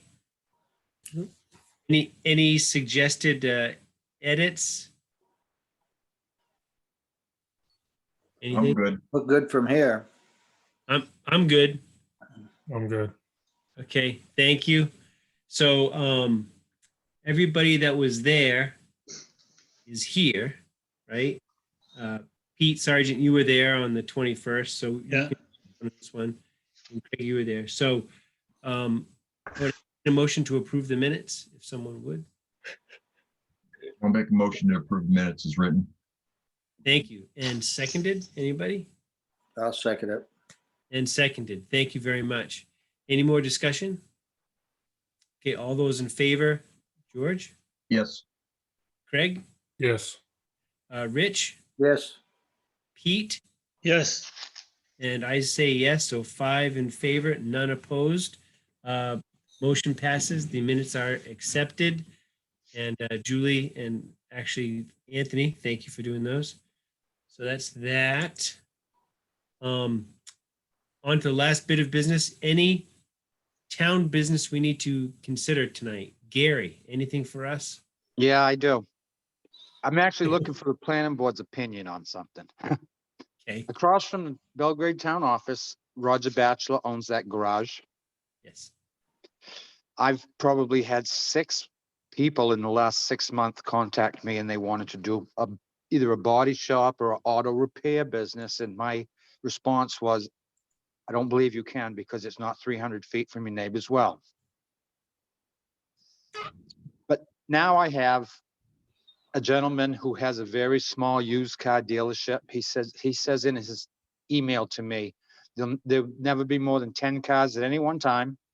And the only repair work I do is on the cars that I'm going to sell on my lot. He says, I'm not open to the public. I don't work on the public's vehicles. And I didn't see it much different than any other repair shop. But I said, listen, I'll give you the benefit of the doubt and I will ask the planning board what their opinion is. So that's what I'm doing. I chime in? Yep. Yeah, okay, let me understand this. So gentleman wants to repair the vehicles that he has purchased, with the intent to sell, and gonna sell those vehicles on the lot. If you have a used car dealership, you're required to have a garage. It doesn't have to be open to the public, but you have to have a garage so you can work on the vehicles that you may buy at auction or somewhere. Yeah. Before, to put it on the lot. He has to have an inspection license to do inspections on those vehicles. And that's what he's asking. Okay. What the board's opinion of that is. Oh, yeah, and I know there's 2 lots like that in Augusta that do that. Well, no, there's 1 lot in Augusta going out to Togoth on Route 17, Yeah. Drew's place. And then there's another lot down there in on Hollowell, going to Hollowell to Gardner. What's the town in between? Farmingdale? Farmingdale. Mhm. Yeah, there's all, I could show you all kinds of small car dealerships. Okay. All right. I just wanted Anything some else, Pete? clarification what it was. So just as a refresher in terms of how this interacts with our commercial development review ordinance, we have a provision that they need to be in compliance with DEP's law and regulations that govern the location of auto repair, Oil and stuff. auto body shops, and or are able to get a variance from those provisions. Mhm. And that's how we, rather than us trying to figure it out ourselves, we defer to DEP. Last I knew, Gary, the department was including Dealerships. yeah, because it was a commercial activity versus somebody repairing their own cars or something of that nature, hobbyist. But so we would have a hard time. So if they're within 300 feet, as you obviously know, I don't know for sure, but it's very difficult to get a variance. Yeah. And but what I would suggest is he contact DEP to verify nothing's changed since I retired. Okay. That's good. The person he needs to talk to is an engineer by the name of David McCaskill. And unfortunately, I don't have his phone number right in front of me. I thought I did because All right. I gave it to. What's his first name? David McCaskill. David? Yep, Yeah. Yep. okay. If you want, I can, I have it somewhere. He can find Can't it. lay my He can fingers find on it. it. You can find, okay, I'll let him find it. all right. Okay, that's gonna be my advice to him then, to contact that. Yeah. David. Yep, Yeah. Because if they tell him that he needs to get a variance, that usually involves doing a pump test. And, you know, he probably can find someplace else a lot cheaper to locate his business than that. okay. Gary, can I say something? Yes. All right. There's also the option of, you know, depending how bad he wants that location and how it'll fit his business, but you can do what R&R did as well and drill a new well. Oh, for the neighbor, yeah. I don't know if there's, he could, That's a good point. And there's actually another one, depending on his timing. Mhm. This may be, I don't know how many couple of years away, but you know, once that lot I believe is eligible to be on the public water system that DOT's building and the Yeah. town's gonna own and operate, then as long as that other well, the neighbor's well, as long as that, you know, is taken offline. yeah, they can- that's contaminated now, isn't it? With salt?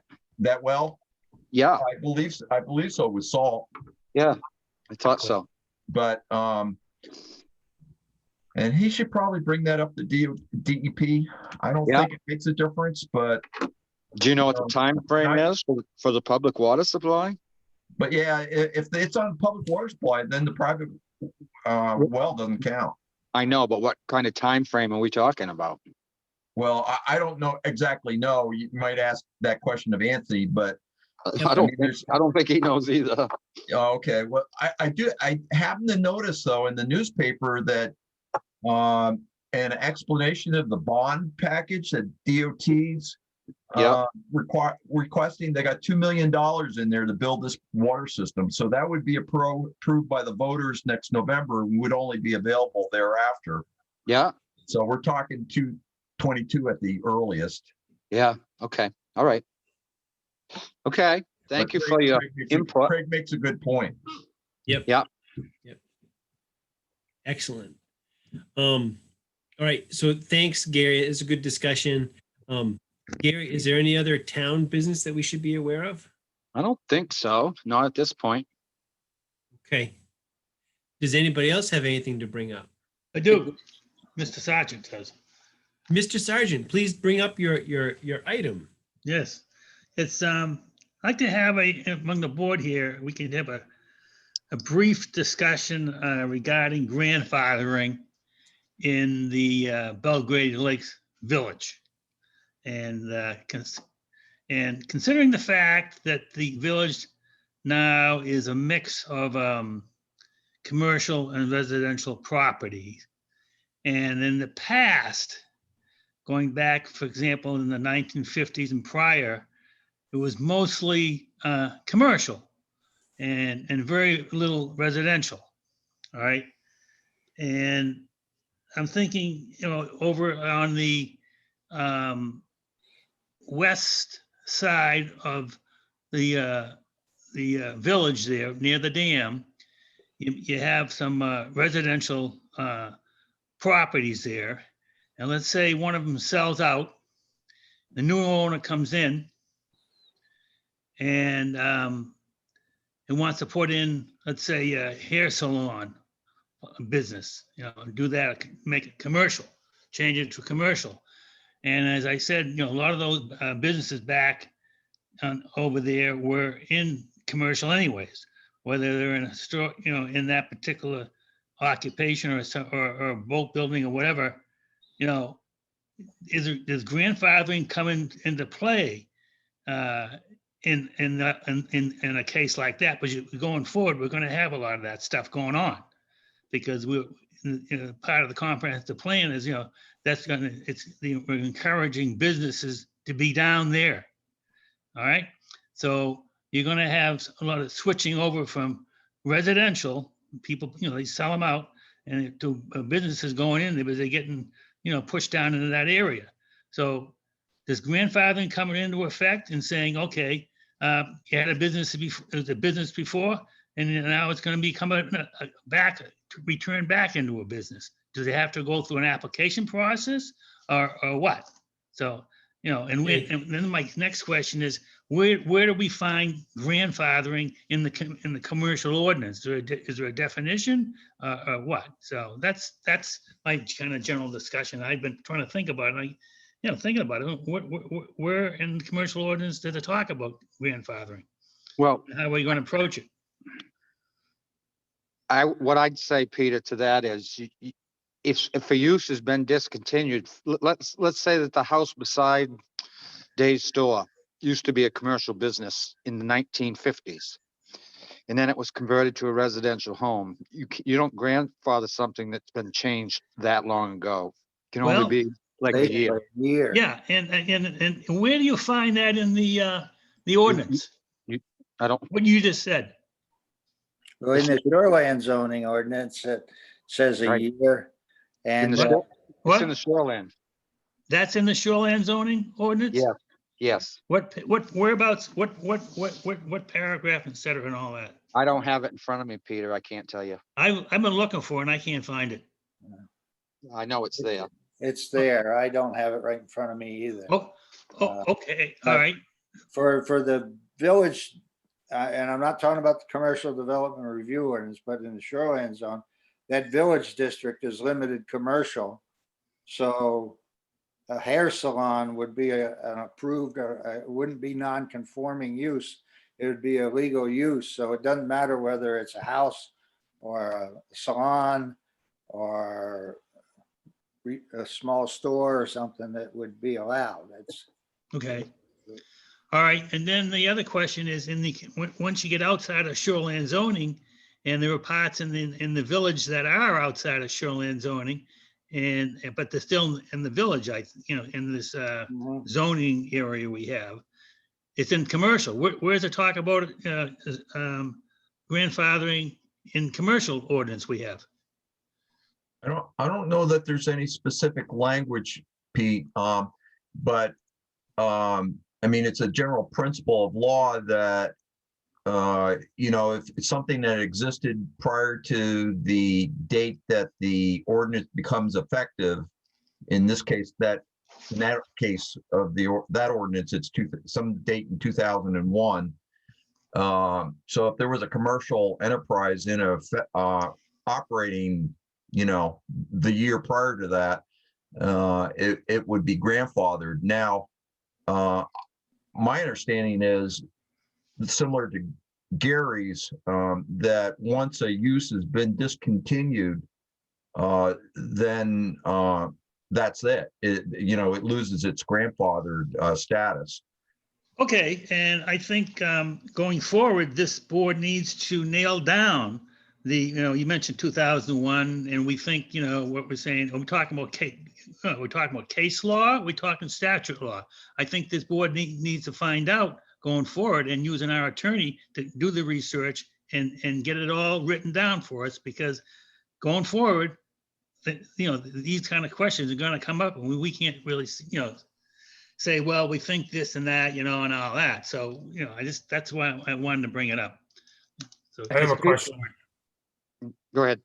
I can fit in there. Gary. Yeah. Now, down in the depot, wasn't there a court case with the school down there? That's what I was just going to mention. I was going to talk about that. I had a lady that lived in a building down in actually it was the old Grange, wasn't it? Wasn't it an old Grange or something? Yeah, it was. Yeah, well, she lived there and she had a dance studio. Well, they moved out and the building sat vacant for quite some time. And then I had a woman that wanted to put a school in there. Montessori school, wasn't it? What do you call it? Montessori's. Yes. And I told her she couldn't do it because it had been vacant for so long that they'd lost their grandfathered status.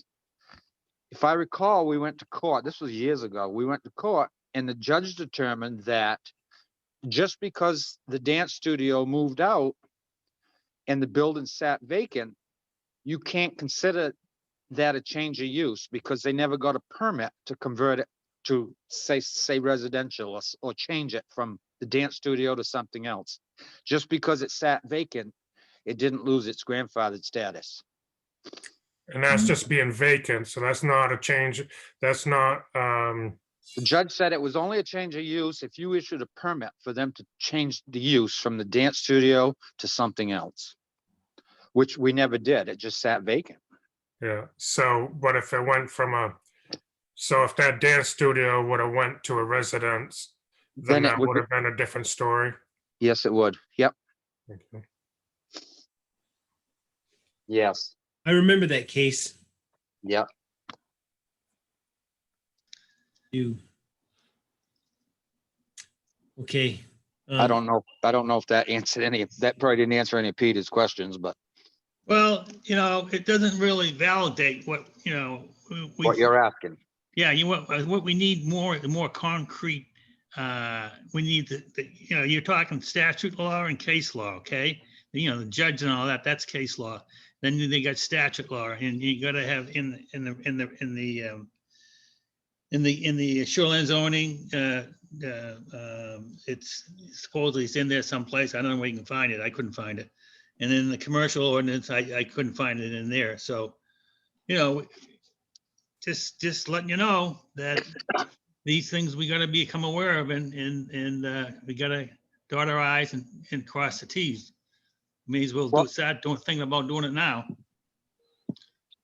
Peter, I will find that in the shoreline zoning ordinance for you for the next meeting. Okay, thanks.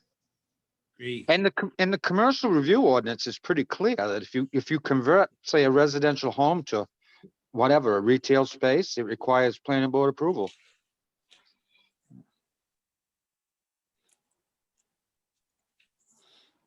Yeah, that's right in the applicability section in the beginning of the ordinance, Pete. Right. Yep. I think that your question might be more, or the ordinance where your question might be more problematic might be the minimum lot size ordinance. And the requirement, not only for lot size, but for frontage, road frontage.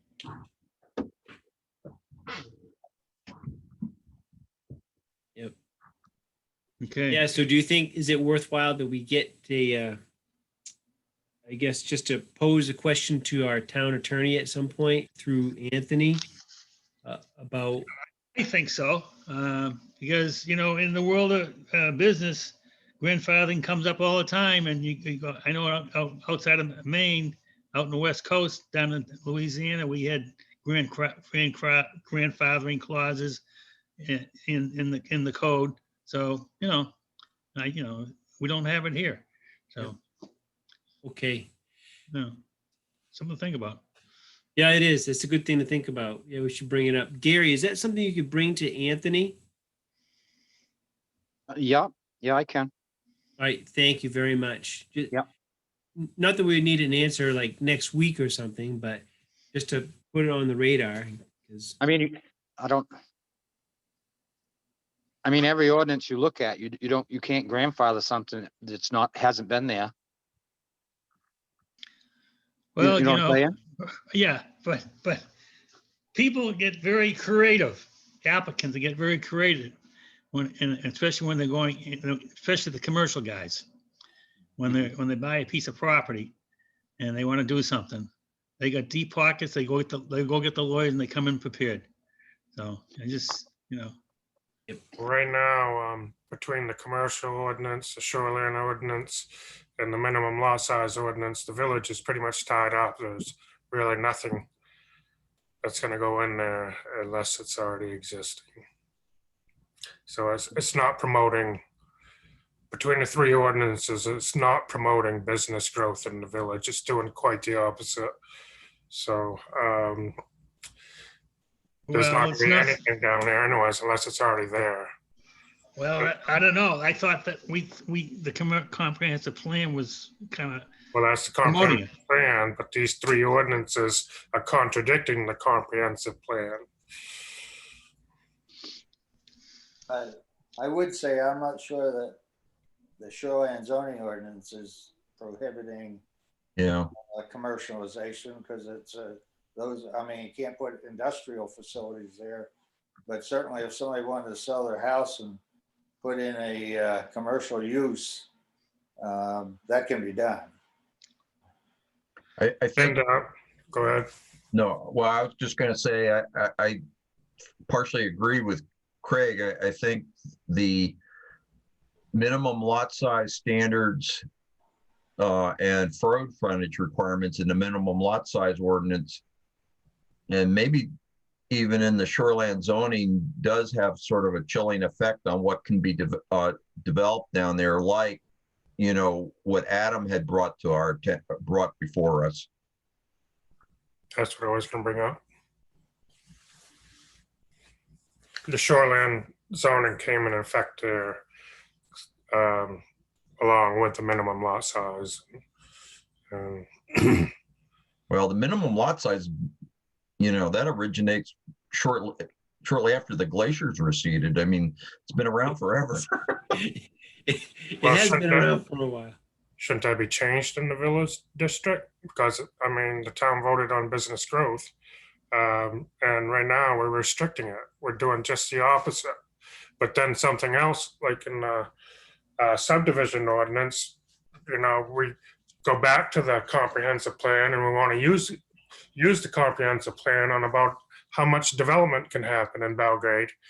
But when it comes to the village, we want to discard the comprehensive plan and not address it because it doesn't fit our ordinances. So it's kind of a catch-22, and I don't really, well, it bothers me. I mean, I'm putting that mildly. That's not the words I wanted to was gonna say, use. you're being so diplomatic, Craig. Are you running for office? The UN. I'm just getting better at it. You're better at talking here. I just wanted to stir the pot a little bit here, you know. Well, as I said at the end of the last time we dealt with Adam Gardner's application, you know, I would be amenable to looking at like whether or not it's feasible to make to reduce, say, that some of those requirements. But and the caveat for me is, can you do it without? I mean, the basis of the minimum lot size ordinance, you got to remember, is to protect private wells from contamination from septic systems. That was its original purpose. And can you achieve that goal and still reduce the lot sizes, for example? And I think that depends more on the site specifics of the village area. I mean, I know from what we learned, what DEP learned when the underground tank at Day's store leaked, that or when it was removed and it had leaked, is the groundwater flows through there so quickly because of Great Pond being at a higher elevation than Long Pond. Everything flushes right into Long Pond on that little peninsula. So it might very well be that everything in everybody's septic system is going to Long Pond, which isn't a good thing, but it's better than in people's wells. And, you know, it would be that kind of discussion. I certainly would be in favor of something like that, but I'd like to look at the whole issue, not just one part of it. And for this board, we have been able to tackle, you know, some of the revisions of ordinances over time. It does take time. And I think, Craig, to your point, we're trying to, whatever is, if there are glaring gaps or corrections in any of the existing ordinances, correcting those, bringing them to state law standards wherever applicable. We can find that, but also align some things with what we're trying to achieve in the comprehensive plan, you know, if that can be done. So it's far from a perfect solution, but it is something I hope we can keep in mind going forward, because there'll be other ordinances, maybe the minimum lot size ordinance is coming up one of these years to revise that one a bit. So, I mean, in some respects, this is an infrastructure question because there's no public sewer down there. For a long Yep. time, the village was on the waiting list for funding for a small sewer system. Yep. I mean, there've been plenty of failing septic systems down there over the decades, and that's why there's so many holding tanks down there. That would open up the doors in terms of commercial development. I don't know what ever happened, if it just withered on the vine or what, or the town killed it, or I just don't know.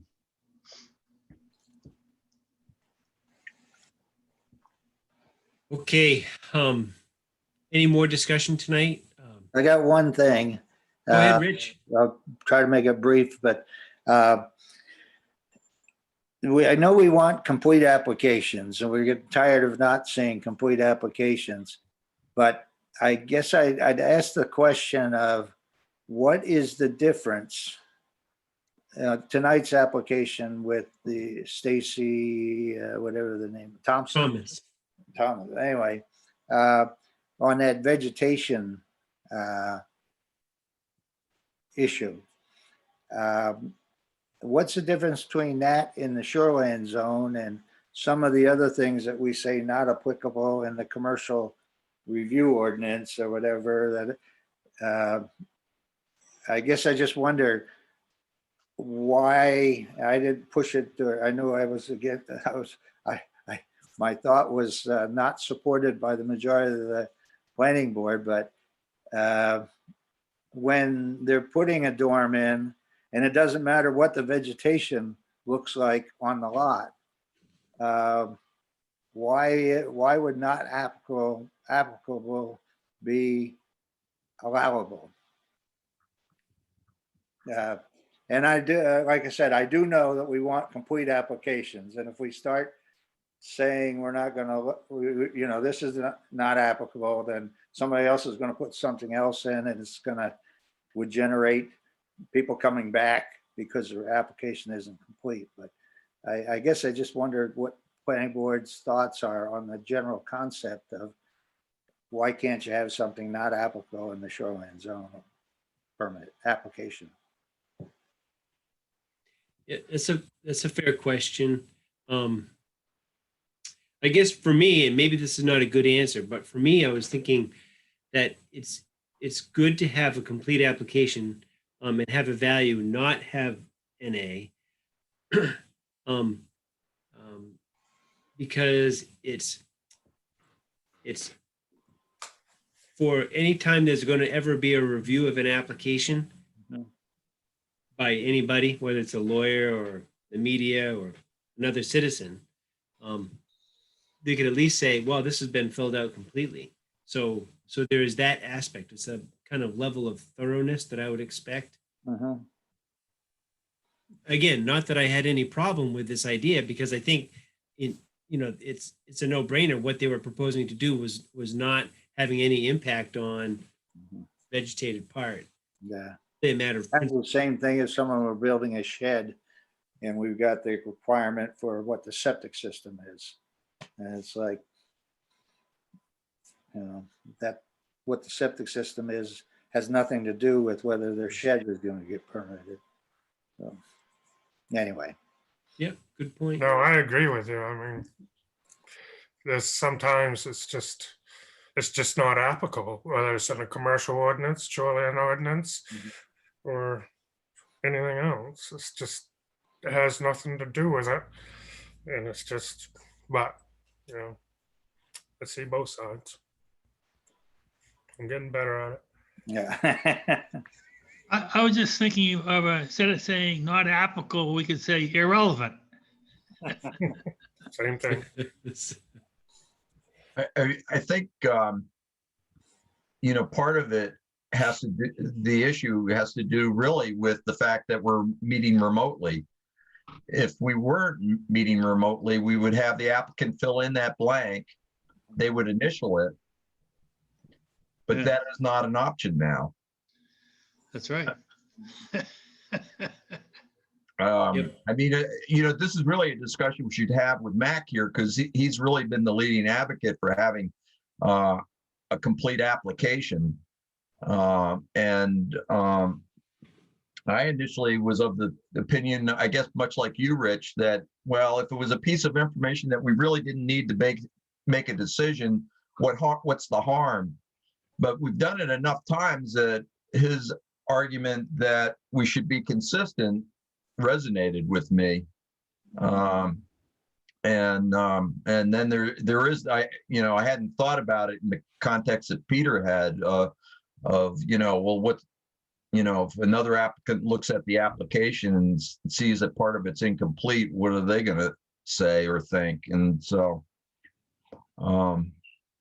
I don't know, we don't have a waiver process like we do in the commercial development review ordinance for something that is irrelevant or not applicable. Could I was just thinking out loud here, when we do an application over in a Zoom meeting environment or atmosphere, maybe we could say, not applicable, note, this is a Zoom meeting. That way, when you go back in history, you read it, oh, that was a Zoom meeting, and we weren't in person. Now, They'll say, what the frig is Zoom? It's kind of a notation, I see. Yeah. Hey, maybe so. But it's a good discussion, and I don't want to speak for Mac. He had I think some strong opinions about it. So it's stuff. I think we'll maybe chat about it briefly with Mac at another time. Make sure he knows, right? Because it's good stuff. Is there anything else that we need to discuss tonight? Okay, there's a certain football game on Sunday. Any friendly wagers on who's going to take that game? When's baseball start? Pitchers and catchers are going to Florida this week. KC. Yep, I think the smart money's on KC myself. No one else. I haven't watched enough football to know. But yeah, I would, just from what I've seen in the playoffs, I would say, as long as their quarterback, his foot's okay, going to be tough. Although their front line, their offensive line, they got all replacements in there except one guy. So They are going against Tom Brady. I wasn't rooting for him. I was actually rooting for Green Bay, but they look kind of flat. They sure did. Yeah. And so now that Tom's there, he did play for us and bring us to a lot of Super Bowls, and you can't count him out. So I'm going Tampa Bay. Yeah. All right. Well, all right. Great. Well, we'll see how it goes. Right. It'd be a good time to just see some of that stuff. So, all right, gentlemen. For that, let's call it a wrap. 8:30. It's a relatively early night for us. So let's get out of here. Thank you very much. Have a great night. All right.